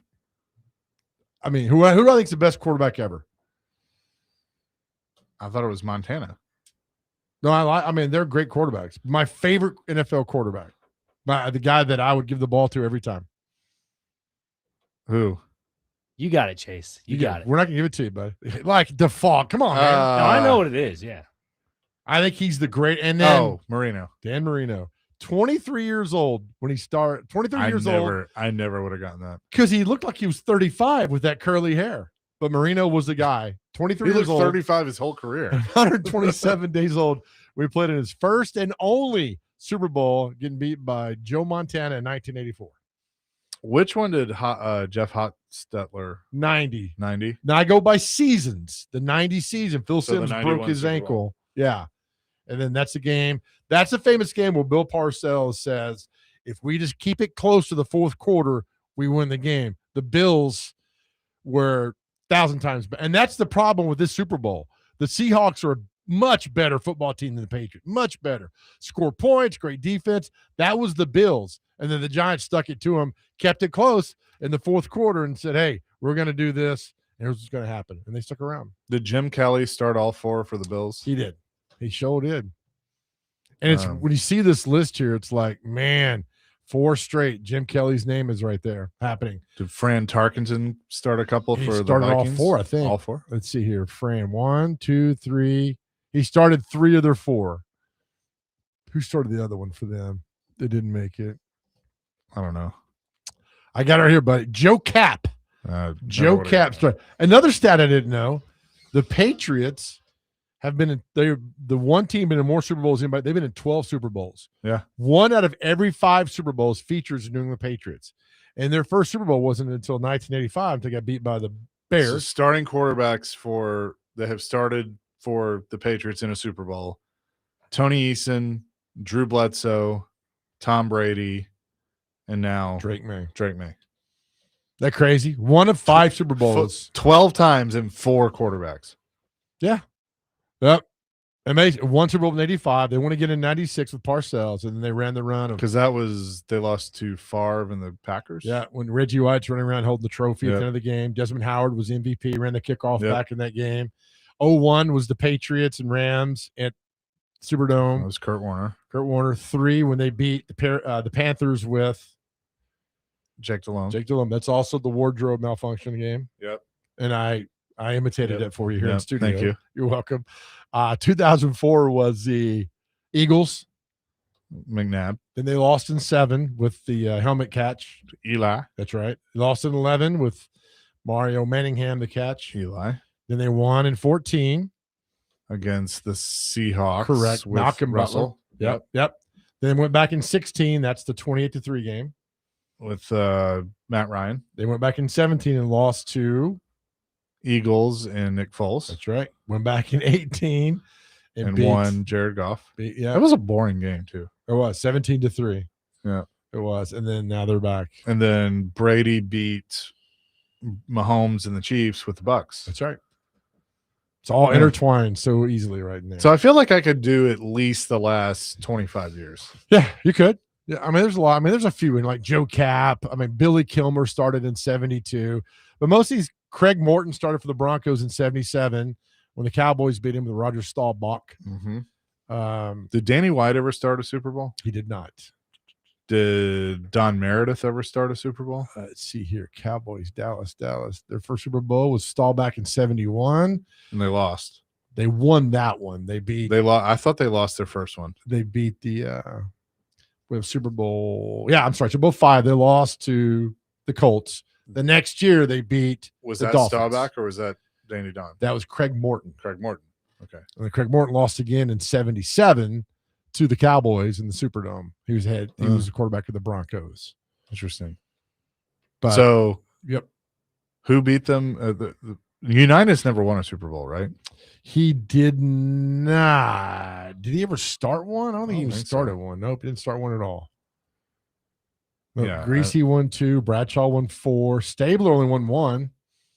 Yeah, with the Raiders. It's Raiders, right? And then Plunkett won the other 2, 80 and 83. Actually, Johnny Unitas is credited with a championship with Super Bowl 5. Okay. No, he is right. Okay, they moved these But things was he around. the on me. starting quarterback? He was a starting quarterback. Okay, so You're he right. did win one. Yeah, they've made this. It's yellow, purple, and then blue, and they've moved these things around. But yeah, so it was Bart Starr, Namath, Lynn Dawson, Johnny Unitas, Staubach, and Greasy won his 2. Then Bradshaw started the run. So everybody but Greasy's or is Greasy in the Hall of Fame? I don't know. Well, there's a because there's a He is. there's a That's Bob asterisk to Greasy, his right? name. It is Bob Greasy. Bob Greasy Says he is on this list. Yeah, he is. He's in both. He's in the pro football and college football. Jim Plunkett is not in the Hall of Fame. He's won 2 Super Bowls. Joe Theismann's not in the Hall of Fame. He's won 1. Yes. Didn't the Redskins win with 3 different quarterbacks? Yeah, Theismann, and then Doug Williams, and then Mark Rippon. Yeah. Trent Dilfer's not in. Brady will be in. Brad Johnson's not in. Roethlisberger will be in. Eli will get in. Drew Brees will get in. Russell Wilson. Was Russell Wilson get in? I don't know. That's a tough one. I don't know. I don't know about that. I don't know, Jim. Because since he left Seattle, it hadn't looked good. It's not. So I don't know about that. Still getting paid from the Broncos. Now right? that's an interesting question. Starting quarterbacks to win a Super Bowl that are not in the Hall of Fame. There's Nick Foles. He's Foles. not getting in. No. Jim McMahon's not getting in. No. Mark Rippon, Doug Williams, Phil Simms. Jim Plunkett probably should. He won 2 Super Bowls. Stafford will get in. Stafford absolutely get in. He is so good. Dilfer, not a chance in hell. Brady will get in. Nick Foles will not. And then Mahomes will get in. Jalen Hurts got to win. There's some juries out on a few of these guys to get in. Jalen Hurts, I would say no right now. No, he's got to still go. I mean, he's been to 2 Super Bowls, but where to go? Burrow's an interesting thing, man. He's got the numbers, but he's got to win one. He's got to win one. He just looks like he's done. I mean, the press conferences and the way he carried himself, you hate it because he's a damn great quarterback. It just looks like I'm like tired of getting beat up. 615-737-1025 is the phone and text line driven by WilsonCountyHonda.com. Our question of the day is advice to Brian Daboll about Nashville as he will join as the offensive coordinator. We'll do that and much more next. Chasing Big Joe, 102.5 The Game.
Chasing Big Joe 102.5 The Game here on this Wednesday.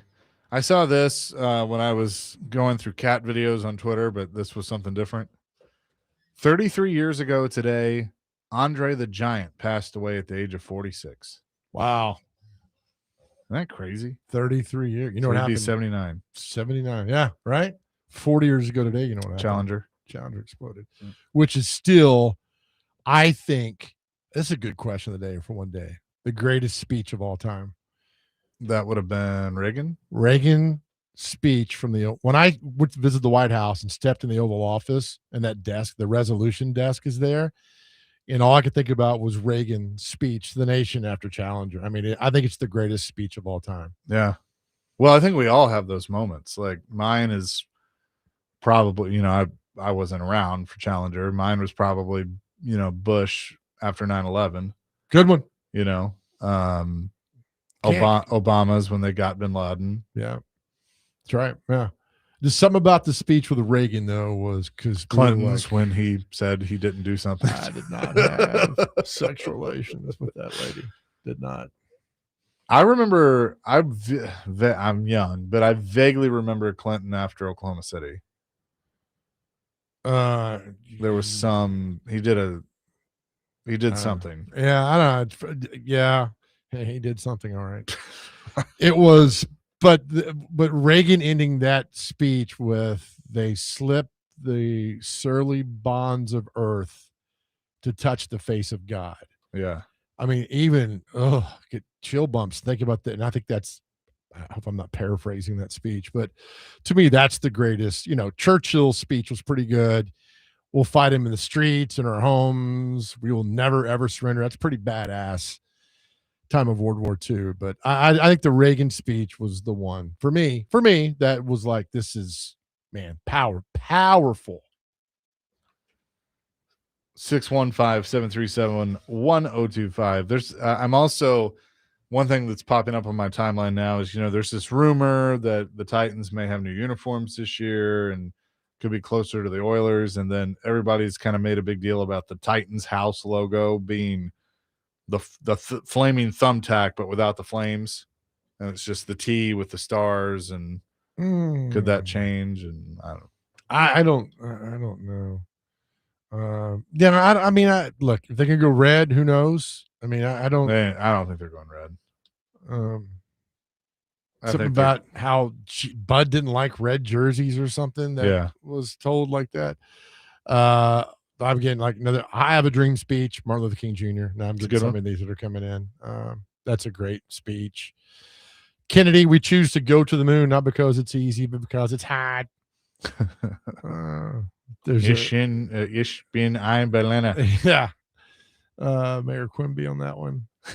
For all as it happened. Lincoln. I told Rex Road his Borgonzi, like he did a Borgonzi impression. I was like, you sound like Diamond Joe Quimby. He's like, who? No, he knew. He said that was the whole point. The one, let's see here. Lincoln at Gettysburg, which was quick in and out. And the guy behind him spoke for like 5 hours. Yeah. So anyway, that's unfortunate that we have to bring up like that, but that's what happened on this day in 1986. It's not even mentioned in the great speeches on this Dang, list. that reminds me that next year I'm going to be 40. Thanks for that. Embrace it, man. Embrace. I'll tell you one time. Here's my thing about age, right? So somebody goes to interview Prince one time. He's turning 40. And the girl goes, "Hey, you turning 40? Any big plans?" He's like, "For what?" She's like, "You're turning 40. He's like, "No, I'm not." She's like, "Yeah, you turned 40. He said, No. I'm forever 21. You don't tell me how old I am because you put parameters on ages. So at 40, you're like, well, I got to start feeling old and I can't do this and I missed that. So Prince was like, I'll forever be 21 chasing a dream. I'm like, oh my God, that's powerful. Yeah, no, that's good. So don't let it bring you down, buddy. Oh no, I'm good. Don't bring you down. Beats the alternative. It does. Turning 60. Yeah. I was glad to get on hit 30. I was a disaster in my 20s and disaster most of my 30s. So now you get older and you reflect back like, yeah, it's like Red gave the speech in Shawshank Redemption. Says, "Are you rehabilitated?" And he said, "Yeah, I am." And they always said, denied. Yeah. At the very end, he's kind of like, no, I don't know what you want to hear. I boy." love that scene with Red powerful. where he's just kind of like, whatever. You're It- going to deny me anyway. Power. I'm telling you, it is the most powerful scene in Shawshank Redemption when he says that. It's great. Get busy living, get busy dying. And he goes to but I'm telling you, that speech that Red gives the parole board is the most powerful thing in that movie. And there's a lot of powerful moments. That is number one. And then he gets out and doesn't know what to do. Didn't know what to do. You know, but I love when he decides to go meet Andy and he's in the same apartment and it says Brooks was here after Brooks had killed himself. So was Red. So was Red. Yep. Fort Hancock, Texas. Yep. I imagine they won't throw many red flags on if I violate my probation or parole. Whatever it is. He's going riding that. Boy, I'd like to be in that. That bus is like 75 and sunny. He's leaning out the window, cruising down.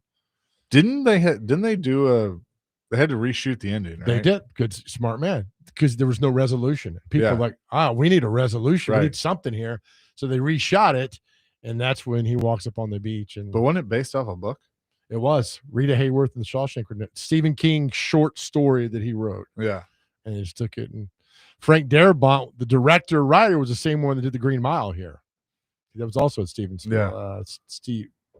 King book. Yeah. That happened. It's one of my all-time favorite movies. Whenever it's on, I will stop what I'm doing and watch it. Welcome to NPR with Chase and Big Joe here today. You know what movie? Okay, now this is one that you're probably going to laugh at and say, what a terrible movie. But I actually think it's a good movie. It's not like a cinematic classic, but it was on last night.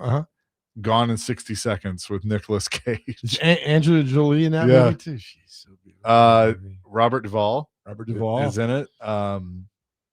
Bill Paxton's brother, or no, not brother. Will Patton that has been in a lot of stuff. Yeah. He was in. He's Costner's buddy. Yeah. He's in it. Is Giovanni Ribisi in He's there? in it.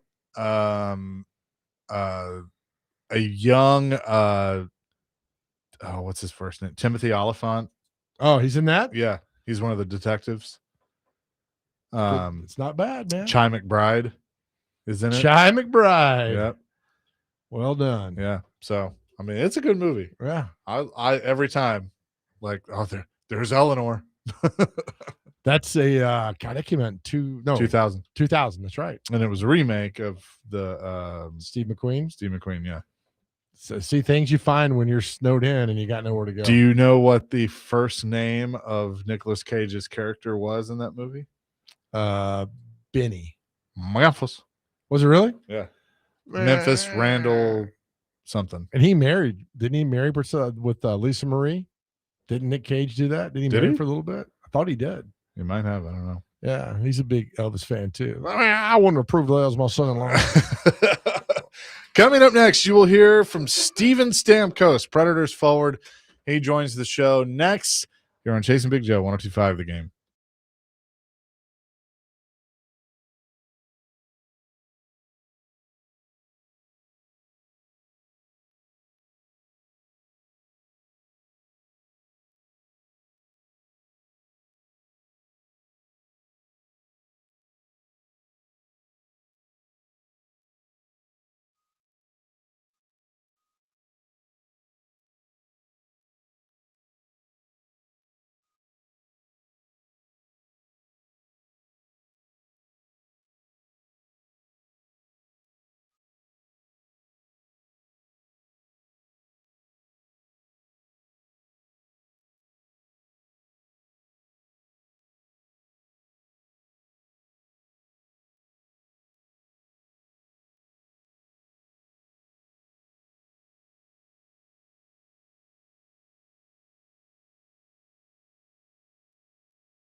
Steven Stamkos, who joins us now after a get a point last night, 3-2 overtime loss in Boston. Steven, good morning. How you doing? Good, thanks. How you guys doing? Doing fantastic. I know you wanted the 2 points last night, but to come out of Boston, a tough place to play against a team that's surging right now with a point, is there any solace in that? Yeah, it's one of those bittersweet type of situations, obviously, with where we are in the standings.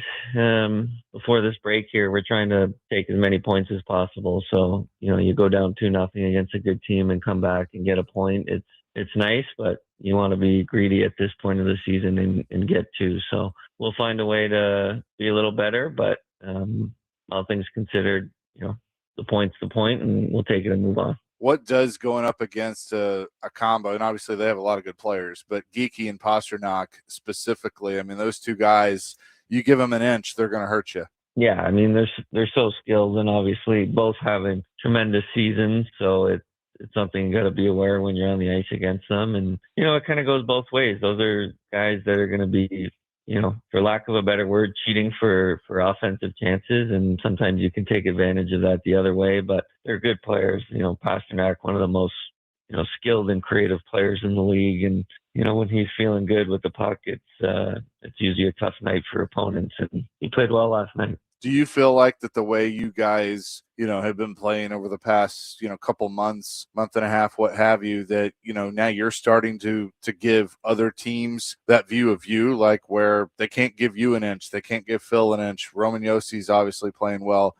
Do you feel like that now that respect is there when you guys go into another barn? Yeah, I mean, listen, the guys you mentioned have been around for a long time. I think, you're going to get that respect no matter what. But when things are going well, obviously teams, I'm sure, watch video and pre-scout and they don't want to give good players time and space. We talk about it when we're playing against the other guy's top players. So I think it's pretty similar in every situation. But, when things are going well, you want to try to create as much as you can. And, maybe last night just wasn't enough. But I still think we can be guys that can be counted on, and we got to keep helping our team and pushing us through here and trying to get points. Steven Stamkos joining us on the Chase and Big Joe show. UC Saros, third star of the game last night. I mean, he was doing, making big saves like you're used to seeing. I feel like both goaltenders have been very solid for you guys as of late. Yeah, they have. I mean, that's the main reason why we've been on the stretch we've been on. I mean, you ask any team that goes through a good stretch, it's usually because first and foremost they're getting great goaltending, and we're lucky we got 2 guys that have been playing really well, and it's a huge part of our success as a team. And it starts with those guys, and Juice was fantastic again last night, and we're going to need him to be just as good down the stretch before the break, and we have full confidence in that. Is it with this stretch that you guys are on, Boston last night, Jersey on Thursday, the Island on Saturday? These are teams you don't see a lot in the Eastern Conference. So does that, and obviously it goes both ways, but does it add a layer of difficulty when you're playing teams that you don't see regularly? Yeah, I think at the end of the day, the coaches do their pre-scout, and we're pretty confident in the game plan going forward. Not all that much changes, but the East in itself this year is pretty crazy with regards to the parity in the standings and how good every team is playing. So, gone are the days of, you have a game where you look and it's like, okay, well, we should win this one. It's just every game is so tight now, no matter who you're playing, where teams are in the standings. It feels like for the most part, every team is still believing they got a chance to make the playoffs this year. So every game is so crucial to both sides that it's tough. But, like I said, we know how many games we have before the break, and we need to win as many of them as we can. Former Predators coach Peter Laviolette would always say that the East would play with a little more physicality than maybe the West. He coached in both. You obviously played in the East a long time. Is that a fair statement that there are kind of different styles of play in both conferences? Yeah, and I think it's flip-flopped over the years in terms of the style. I mean, I remember thinking the opposite of that when I was in the East and we played these big, heavy West teams. You had the California teams that were tough to play in. Obviously, when you played the Predators, you knew it was going to be a grinding style, tough defensive checking game. And and the East was kind of moving over to more of a skilled, fast paced, up and down kind of rush game. So it changes. The ebbs and flows of that go. I think you look at the East this year, and there's really maybe one or two teams that have kind of established themselves as they're kind of the alpha dogs, and then everyone else is not too far behind. And you're looking at teams like Boston and the Islanders and Jersey. They're right in the mix. So we understand where we are. I think they understand where they are, and our next game against Jersey, they're quick, fast, kind of counter-punch team that can really skate and use their skill set in the neutral zone and on the rush, and we're going to have to counter that. Steven Stamkos is with us. I do have to ask, how's everything with your family and your home? Obviously, Nashville's been going through it the last few days with the ice storm that came through. Everything good on your end? Yeah, I know it's been tough for the whole city with the power outages. Yeah, we lost power, still don't have it. So I think a lot of the families on the team are just trying their best to figure things out, whether that's getting in a hotel or staying at a friend's house or hunkering down and trying to stay as warm as possible. I know the guys on the team are obviously, it's in the back of your mind when you go on the road and leave your family right when that happens. It's not a ideal situation, but we feel for the entire city, and hopefully everyone's staying safe and warm, and if anything, maybe we can win some games here and try to bring some joy back to the city if people are watching the games. But we're thinking of everyone and hoping that everyone's okay. Amen to that. Steven, appreciate the time as always. Good luck in Jersey and the rest of the road trip, and we'll talk to you soon. Yeah, sounds good. Thank you. And that's Steven Stamkos, Predators forward, joining us here on the Chasing Big Joe show. They'll be back at it on Thursday night. I'll have pregame for you at 5. The puck drop just after 6 here on 102.5 as they take on the New Jersey Devils. We'll have more coming here on Chasing Big Joe on this Wednesday, 102.5 The Game.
Chase and Big Joe, 102.5 The Game here on this Wednesday.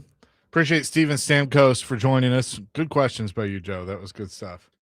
I just, I'm more about the approach of looking ahead to the Islanders. It's okay. I tape these in the morning, so I'm surprised. I usually get a text from Mike Organ every time those air. He's like, "Man, your hockey insight's something else." I'm like, "Oh, man, that's pay me the big bucks." There's a method to the madness, but the Predators get a point last night in the 3-2 overtime loss to the Bruins. Now they head to Jersey to take on the New Jersey Devils Thursday night, and then wrap up the road trip Saturday night on the island in New York, taking on the Islanders. These are teams that are fighting for position in the Eastern Conference, and so a couple of different teams that you only see twice a year, right? But obviously the Predators are right in the thick of it and have a chance to get some points, which will set up a huge matchup at Bridgestone Arena Monday night against the Blues. Well, I think the thing is when you go against teams you're fighting with, like the game against Utah the other night,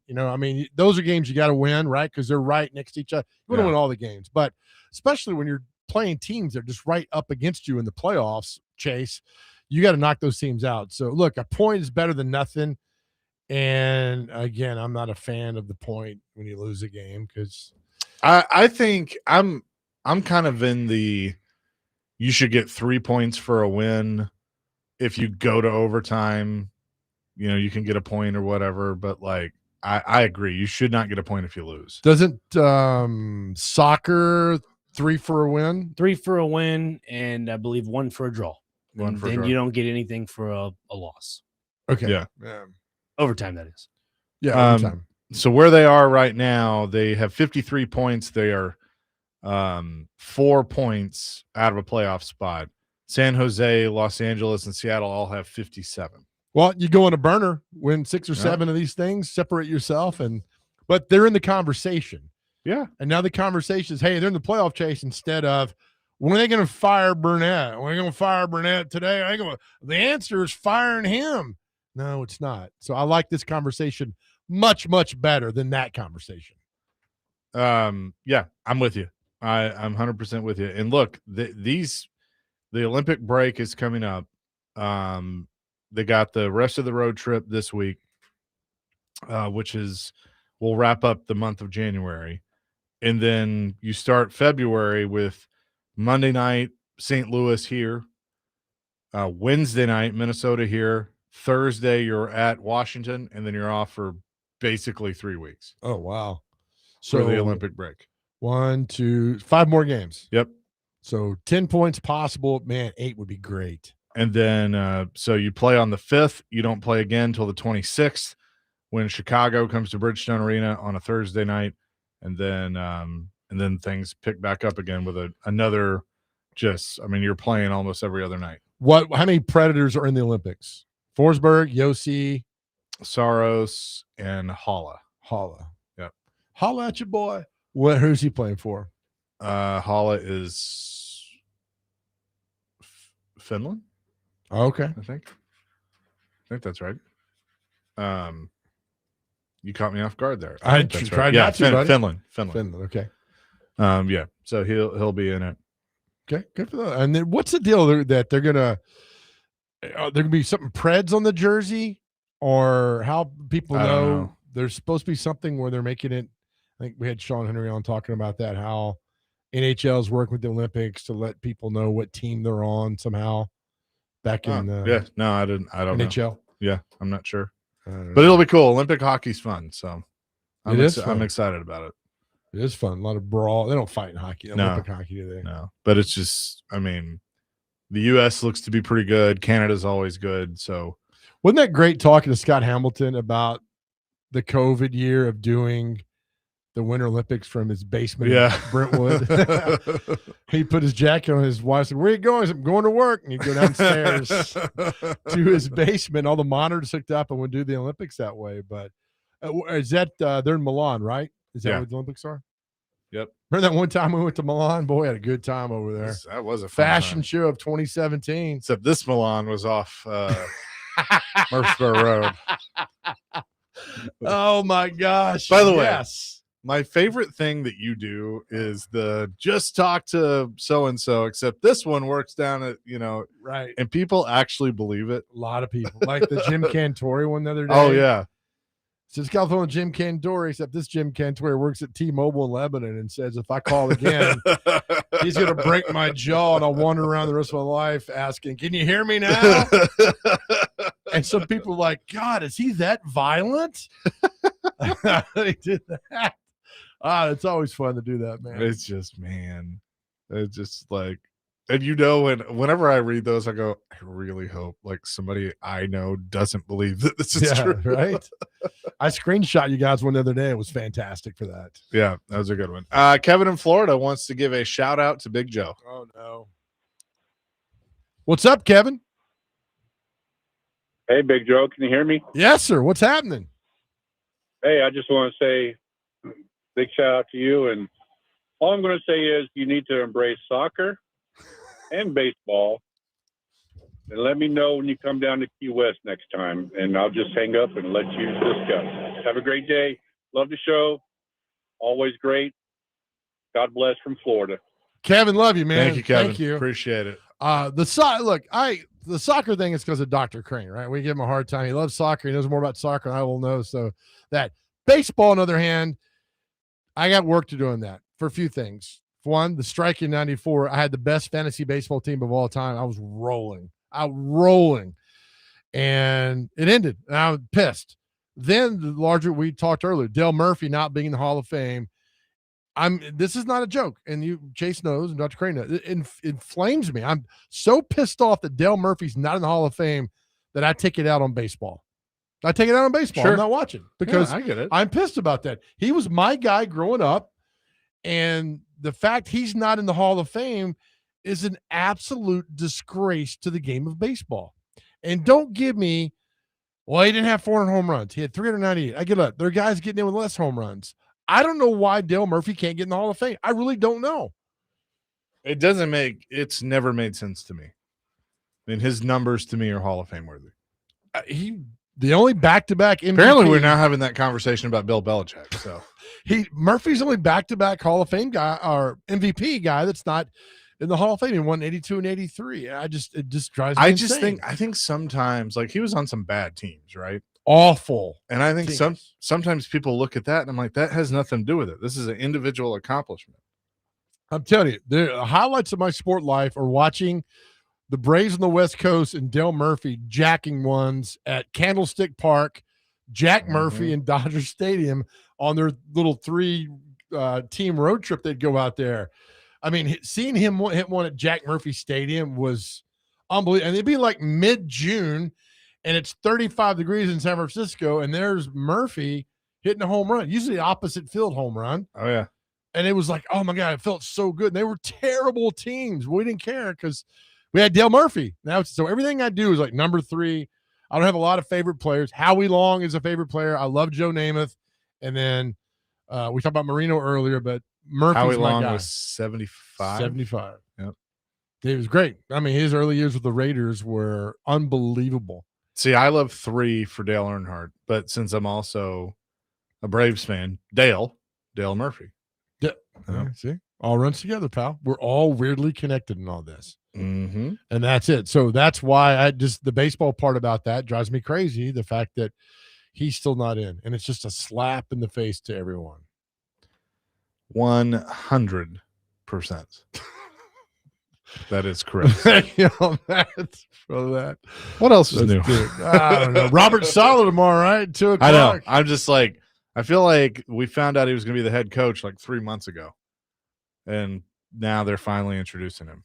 Yeah. So, and I get it. He had stuff going on, and obviously the weather and all that stuff. But we were just knew that Matt Nagy was going to get this job, right? I mean, that was now it looks like he's not getting a job at all anywhere. It's crazy. The relationship Borgana, it's a done deal. And then reading how Saleh came in and just was prepared and blew him all away, offered him the job. That's a hell of a job interview when they offer you the job at the actual interview. Yeah, well done. Yeah. I just thought of something. More cat videos? No. You can do this. No, hang on. I'm trying to find the video for Dr. Crane. Okay, it's a scene from The Simpsons. You remember they go somewhere. I think that it might be when they were moving to Cypress Springs or whatever. And they're like, well, I think we brought everything. Did we forget something? And Grandpa's standing at the door going, hello. I don't remember. Hello, I'm cold. Can I come in? I thought maybe that's Matt Nagy right now. I mean, if they'd gone to Mount Splashmore, they probably would have taken him with them. Yeah. No, I'd have to find it. But he's like, I'm cold and frightened. You hear like a wolf howl. Well, you remember when it was like all the Bears fans like, you don't want him. You don't want him. Like, well, he got to the playoffs. Everybody I talked to from Chicago was like, absolutely not. You don't want him. Yeah, and it was like, oh, he's coming here, and guys changed. And it's like, no, he's not coming here. But yeah, now it's all Robert Saleh. Get to work, see what happens. And did you see that speech Mike McDonald gave the Seahawks before? Oh, yeah. I'd like him a lot. I mean, during training camp, it was a year ago, like last April. He's like, hey, we're going to imagine January, the NFC Championship game here, and the crowd, the people, and they all bought in, man. It was like, this is nice. This is really well done. So hopefully. I really feel like I'm happy for Vrabel. I'm legit happy for Vrabel that he's got them there. I don't think they're going to win. I think the Seahawks are going to just maul them. We gave examples earlier, man. Yeah. Never know. I mean, on paper, that Seahawks team is much better than the Patriots. Yep. But the Patriots made it to the Super Bowl. They got there. The only team ever to be 9-0 on the road in National Football League history. How much? Okay, here's a question for you. How much does Vrabel's experience help the Patriots, or does it matter at all? Oh, absolutely it does. He's been to 4 Super Bowls, right? 1, 3, 4, and 7. That's the last one he went to. So he won 3 of them and lost one in the 2007 game. Yeah. So he was on that team. That was his last year with the Patriots, I think. 08 was. 08, yeah, last year. that's right. I mean, when Manning throws that ball, the helmet catch, Vrabel's like a foot away from him. That's right. To get in there. So he's lost, but he's been there. He's been to preparation, knows what it takes. Don't go to parties. We're here to do this and do that. So I think it helps. I think Tim Hasselbeck's talked about that with Vrabel, about those guys can relate because he's been in that. He's been in all that. They know what it is. And oftentimes coaches lose that relatability to a player because they didn't go through all that. And so Vrabel did. It's bought in. And those guys talk about all the time, accountability with him. Did you see the interview he did with Teddy Bruschi for ESPN? Did not. So, they were obviously teammates. And Teddy said, you remind me, you remind me a lot of Bill, but not Belichick, Parcells. And Vrabel kind of was like, oh. And because Bruschi played for Parcells, I guess, his rookie year. That's right. And he kind of went through that, he goes, there's definitely some Belichick, but it just, the way you interact with the players and the relationship you have with the players, you're not their friend, but you're also, you look out for them too at the same time. And, Vrabel was like, well, look, I mean, they're different. He goes, the thing that I've realized is players today are different than what we were. And I don't expect them to be like me or be like you. Smart. They're going to be themselves. And I want them to understand what we're trying to do. But I also want them to to have that feeling of we got their back and they're going to go through stuff. But how beautiful is it when you find that one player that's like you? Oh, yeah. Several players. That's why, Vrabel took to who was Dick LeBeau. Yep. Dick LeBeau took to Kevin Byard and it yeah. said, because he plays the way I played. He prepared the way I played. So how great is it when you find guys who do that? We talked about that before, like Mike Singletary quit coaching because nobody approached the game the way that he did, and it frustrated him. Vrabel understands that there's a difference now. Oh, yeah. Vrabel didn't Fisher's talked about that. By mistake. I mean, Vrabel's a damn good coach. And you see the result now. They're in the Super Bowl. I'll never forget, Jeff came in here one day, and Derek was here, and he told a story because Derek brought it up and thought it was the funniest thing, that they were in a team meeting, and he had specifically said no cell phones in the meetings. And somebody's cell phone went off, and it was a coach. It was one of the assistant coaches that their phone went off. And to set an example, he asked the coach, he said, hey, give me your phone. So he did. and he threw it up against the wall and it shattered, like he broke it.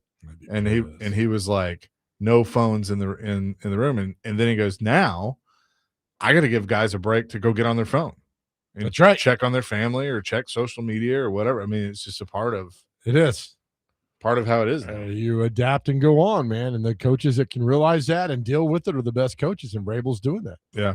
So, I mean, he's got that team in the Super Bowl in his first year. A team that went 4-13 last year. And the year before that, they were 4-13. If you're Gerard Mayo, like, how do you feel?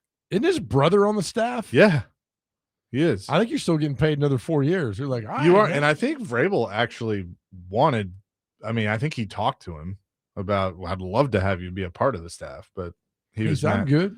Yeah. I mean, I get being pissed at Kraft. I mean, truth be known, Kraft messed up by basically naming Mayo coach in waiting. Yes. And then didn't expect Vrabel to be fired. Vrabel gets fired, and it's like, well, now what do you do? Remember Callahan's first win as a coach, right? Was it not against? I think it was against the Patriots. Yeah, and that was an awful Patriots team. And he cried. Yeah, he cried in the press conference. Callahan did.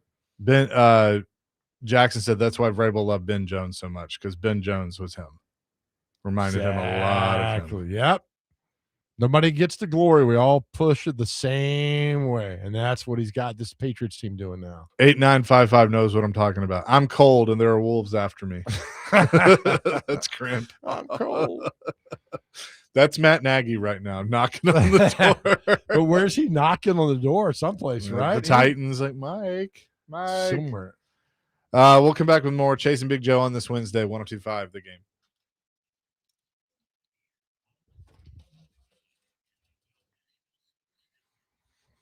All right, guys, Big Joe here. Look, we talk a lot about mental health on our show for our men. We want you to get better. But here's my challenge to you now when you're going through something.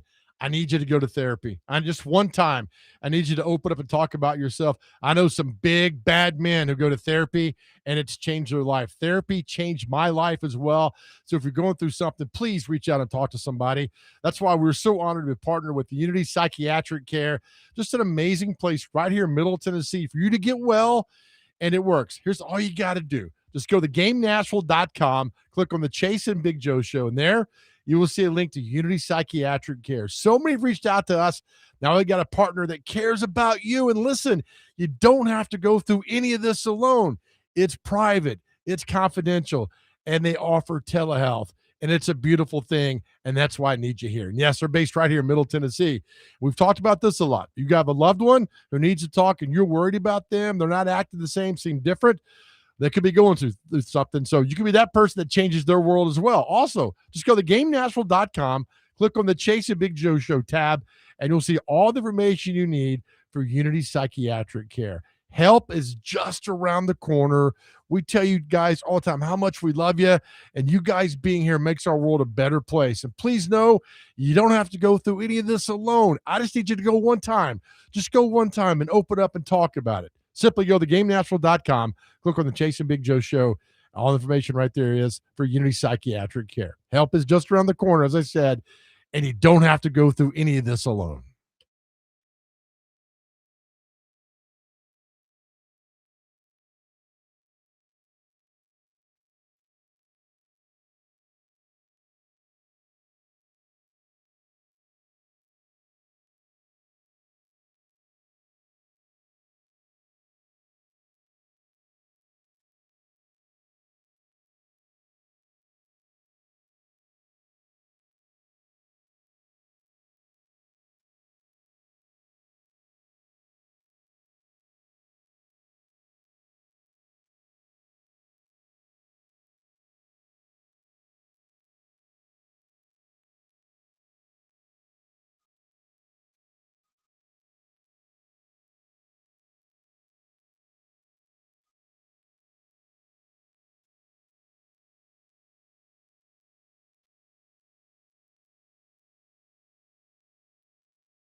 our new home. I call this room. I am here to welcome you on behalf of the president of the Globex Corporation. Me! Try the papayas. They're juicy and full of papain. Makes you strong like Popeye. Popeye, papain, Popeye, papain. See? Same thing. Same. Forget it. How are you? I'm Hank Scorpio. Wow, my. Hello! I'm cold and there are wolves after me. There we go. That's Matt Nagy. He's knocking on doors. Poor guy. Kansas City's door, Titans' door. Man. That's how it is. Robert Saleh and his family have arrived in Nashville. And he showed up in a hoodie and jeans, and I freaking love it. Love it, man. None of this nonsense. I'm all about it. He's going to win the press conference. Oh, God. How about winning games first? All his kids are actually, here's what I love. So he's got like 8 kids. Right. They're all decked out in Titans gear, except for his one son has a Lightning McQueen shirt on. My guess is he was like, I'm not wearing anything else. When you wear Lightning McQueen, you cannot go wrong with that shirt, man. Of course. To happen with all that. So I guess, so who's at the Senior Bowl? The Scouts? Yeah, I guess. So very cool. Then he'll be introduced tomorrow as the next head coach of the Tennessee Titans. Is it number 20? Is that what I saw? The 20th head coach? 20th, yeah, in franchise history. So you count McCoy as a head coach? You got to, right? Head coach? Or do they not? They better. I don't know. Look this up. They better count him as a head coach. So Saleh, Callahan, Vrabel, Malarkey, Wisenhunt, Munchak, Fisher. That's 7. Before Fisher was Pardee. Then before Pardee was McCoy does count as a head coach. He does count? Uh-huh. Okay. Pardee was, keep going. Glanville. Correct. Good luck on these guys. Terrible. I have no idea. Hugh Campbell, Chuck Studley, Ed Biles. And then where was Bum? Then Bum. Bum Phillips, before Bum Phillips. Sid Gilman. Then, Bill Peterson, that guy. Bill Peterson had a good run. He was 1-18. Nice. Wally Lim was 28-38. Pop Ivy, 17-11. And then the original coach of the Houston Oilers, Lou Rimkus. Lou went 11-7. So, yeah, 20 coaches have now landed. And so, Brian Callahan's overall record as Titans coach was 4 and well, let's see. He went 3 14. I see that mouse working in your head, spinning that cage. 4-19. Attaboy. Yeah. So Vrabel won 54 games. Fisher won 110. I think franchise, like Fisher has the most wins in franchise history, then Bum, and by like 1, and then Vrabel. That's right. Bum at 55, Vrabel at 54. I have no idea who would be 4th. Yep. Malarkey. Let's see here. Glanville won 33 games. Malarkey won 20 when he was here. Wally Lim won 28. So yeah, it doesn't really matter here. But there's some, John's talked about firing of coaches and, getting rid of Bum Phillips was not a good thing back in the day. But as far as playoff wins, let's see here. Bum won 4. Jackson. Fisher won 5. Real quick. Vrabel won 2 playoff games. Jackson says, Chuck Studley. That was my stripper name in 1996. Big Joe, what's your stripper name? I can't. I love this job, so I will shut my mouth. I did have a nickname, though, when I was dancing back in the day. I bet you did. I was Kong. Back in the day, man. Shaking around in Club La Vila down in Spinnakers down in the Florida coast, man. Good times. In those suspended cages. That's right. You were there. Well, your mom was. So that was easy. Back off, pal. The mom's out of this. I wasn't there. I mean, So we had a silence. I'm just looking at cat videos again because you two are about to fight. We're fighting. Dr. Crane's got to defend his mother's honor. Throw me out the window here in a minute. To get it done. Ever felt 14 feet up, Joe? I have.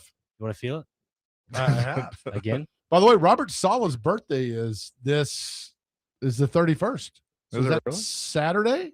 Oh, yeah, it is Saturday. What is he, Saturday? It is Saturday. Who says that? Is Krusty when he came out and told a joke to the audience. Nobody laughed. Oh, yeah. What is he, Saturday? So yeah, he'll be 46 on Saturday. So good for Robert Sala. Good birthday present. It is a good birthday present. Indeed. Any more cat videos over there? No. Yeah, there's a couple. Oh, They keep man. popping up. Oh. 615-737-1025 is our phone number. I love somebody like all the AI pictures I see of Nashville I mean, obviously, like it looked like a winter wonderland, but That AI's one's made it totally work. fake. Yeah. That one is just Well, I mean, this looks fake too. That's Yeah. fake. Yeah. Like it's bad. but That's it's the not problem bad. now with AI being so good. Kind of like you immediately react like that's fake, and usually most of those are fake. Yeah. And that's what happens. And that's the but that picture of all the freezing and the trees down, all that, yeah, that's all pretty bad around here. So don't have power. We'd like to shout out our boy Clay. He has delivered donuts. He Yes. is truly the donut man. Yes, thank you, Clay, for all that. He was here celebrating Vanderbilt's big win over Kentucky last night, 80-55. So It was a good win for them. I mean, they lost 3 in a row, and now they've won 2 in a row. Beating Kentucky's always good. Oh, If you're a yeah. Vanderbilt fan, it's Tennessee then Kentucky. Yep. But in basketball, is it Kentucky? No, I think you always want to beat Tennessee, regardless. Sure, but I mean, I beaten Kentucky because this is what 2 years in a row now they've beaten Kentucky. I think. I don't remember. Did they beat them? I thought they beat them last year here. I don't know. So yeah, no, I'm with it. So it was a good win for them. And now they play Ole Miss. They're at Ole Miss Saturday night. So how are the women doing? They lost one, right, to South Carolina. I believe they did, but they're still playing well. It's a good. I mean, They're at Ole Miss Friday. Okay. So it's not. I mean, losing to South Carolina in women's basketball is not a bad thing. That's a powerhouse program. David James, thank you. They did beat Kentucky last year. I was there. I went to a bunch of games last year, and I was like, there was big one. fan. There was one I went to that was close, and they lost. Auburn. That's it. Yep. Went to the Auburn game, and that's when I had set up the upper deck of Memorial Gym in a seat that was about 4 sizes too small. I know. And I had a lady next to me who went to the bathroom concession stand no less than 33 times. And I apologized every time. I'm like, that's fine. I know what you do. And then would come back with like one candy bar. I'm like, can't you just buy everything at once and come back and sit down? Bring me something. Too. Yeah, I mean, those seats up top in Memorial Gym are something else. They haven't been remodeled, replaced, and it seems like the mid 60s. But that was a good game. Auburn was a good game. That was Bruce Pearl came to town and won. That was good. And now Steven's taking over down there. I don't know how they're doing, but he was coach of the week last week. Yeah. Well, good for him. Coming up next, we'll tell you what day it is and celebrity birthdays. Chasing Big Joe, 102.5. The Game.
Chasing Big Joe, 1025 The Game here on this Wednesday. We'll be at the Omni Nashville Hotel tomorrow, as I know a lot of people are right now. Right. We should have a good crowd down there. Yep. So it'll be fun. We'll be at Bar Lines hanging out. Talk to Greg Wyshynski. We have a rugby player that Dr. Crane's going to interview. Dr. Crane gets his time to shine at 2:30 tomorrow. Yeah, man. Can't wait. You know this guy? I don't think you even know. I don't even know who it is yet. I haven't even got any information on it. But you will. When I do. Perfect. When I do, you will. That's the plan.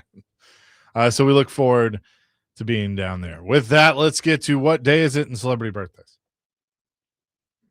Okay, first on the list is Daisy Day. So if you like flowers, a daisy is one of those on the list. Oh.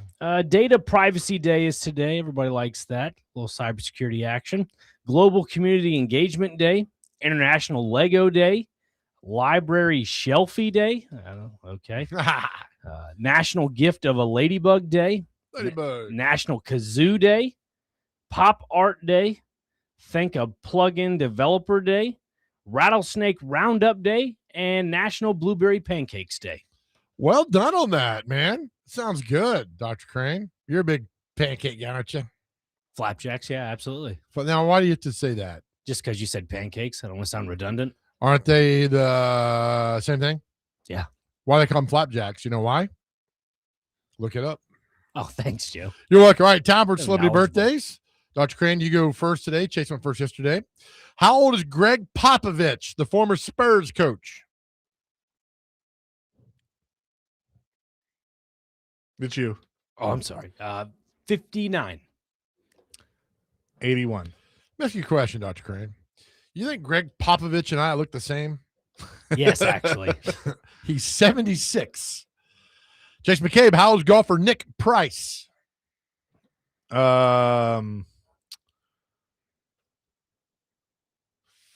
42. 38. 69. Nice. Dr. Crane, how old is Jermaine Dye, former baseball player? World Series. White Sox? White Sox. 63.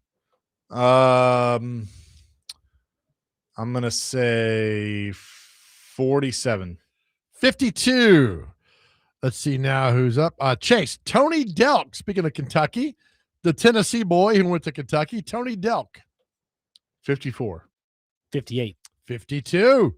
1-0. Chase McCabe. Dr. Crane, how old is Dante Culpepper? 55. 53. 49. Chase, how old is basketball player Andre Iguodala? Is that how you spell his name? Iguodala. 38. 37. 42. Jeez. Dr. Crane, how old is the great actor Alan Alda? 81. 85. 90. Man. Chase, how old is the commercial that gets you every time that she sings on? Sarah McLachlan. 57. 59. 58. That's a push. Dr. Crane, your favorite band from NSYNC, Joey Fatone. Joey Fatone is 57. 50. 48. Chaser gets it up 2-0. Chaser, speaking of your favorite boy band, how old is Nick Carter? Which one was he in? Backstreet Boys. Oh. Don't play dumb. God, I hate when you do that. Nick Carter is 43. 42. 46. Dr. Crane, from your little nerd movie world, Elijah Wood. Who? Wasn't he in one of those movies where they go and search Middle Earth for some stone or He's something? in the Lord of the Rings. Lord of the Rings. There you go. I'm going to go 45. 41. 45, dead on. He Wow. ties it at 2.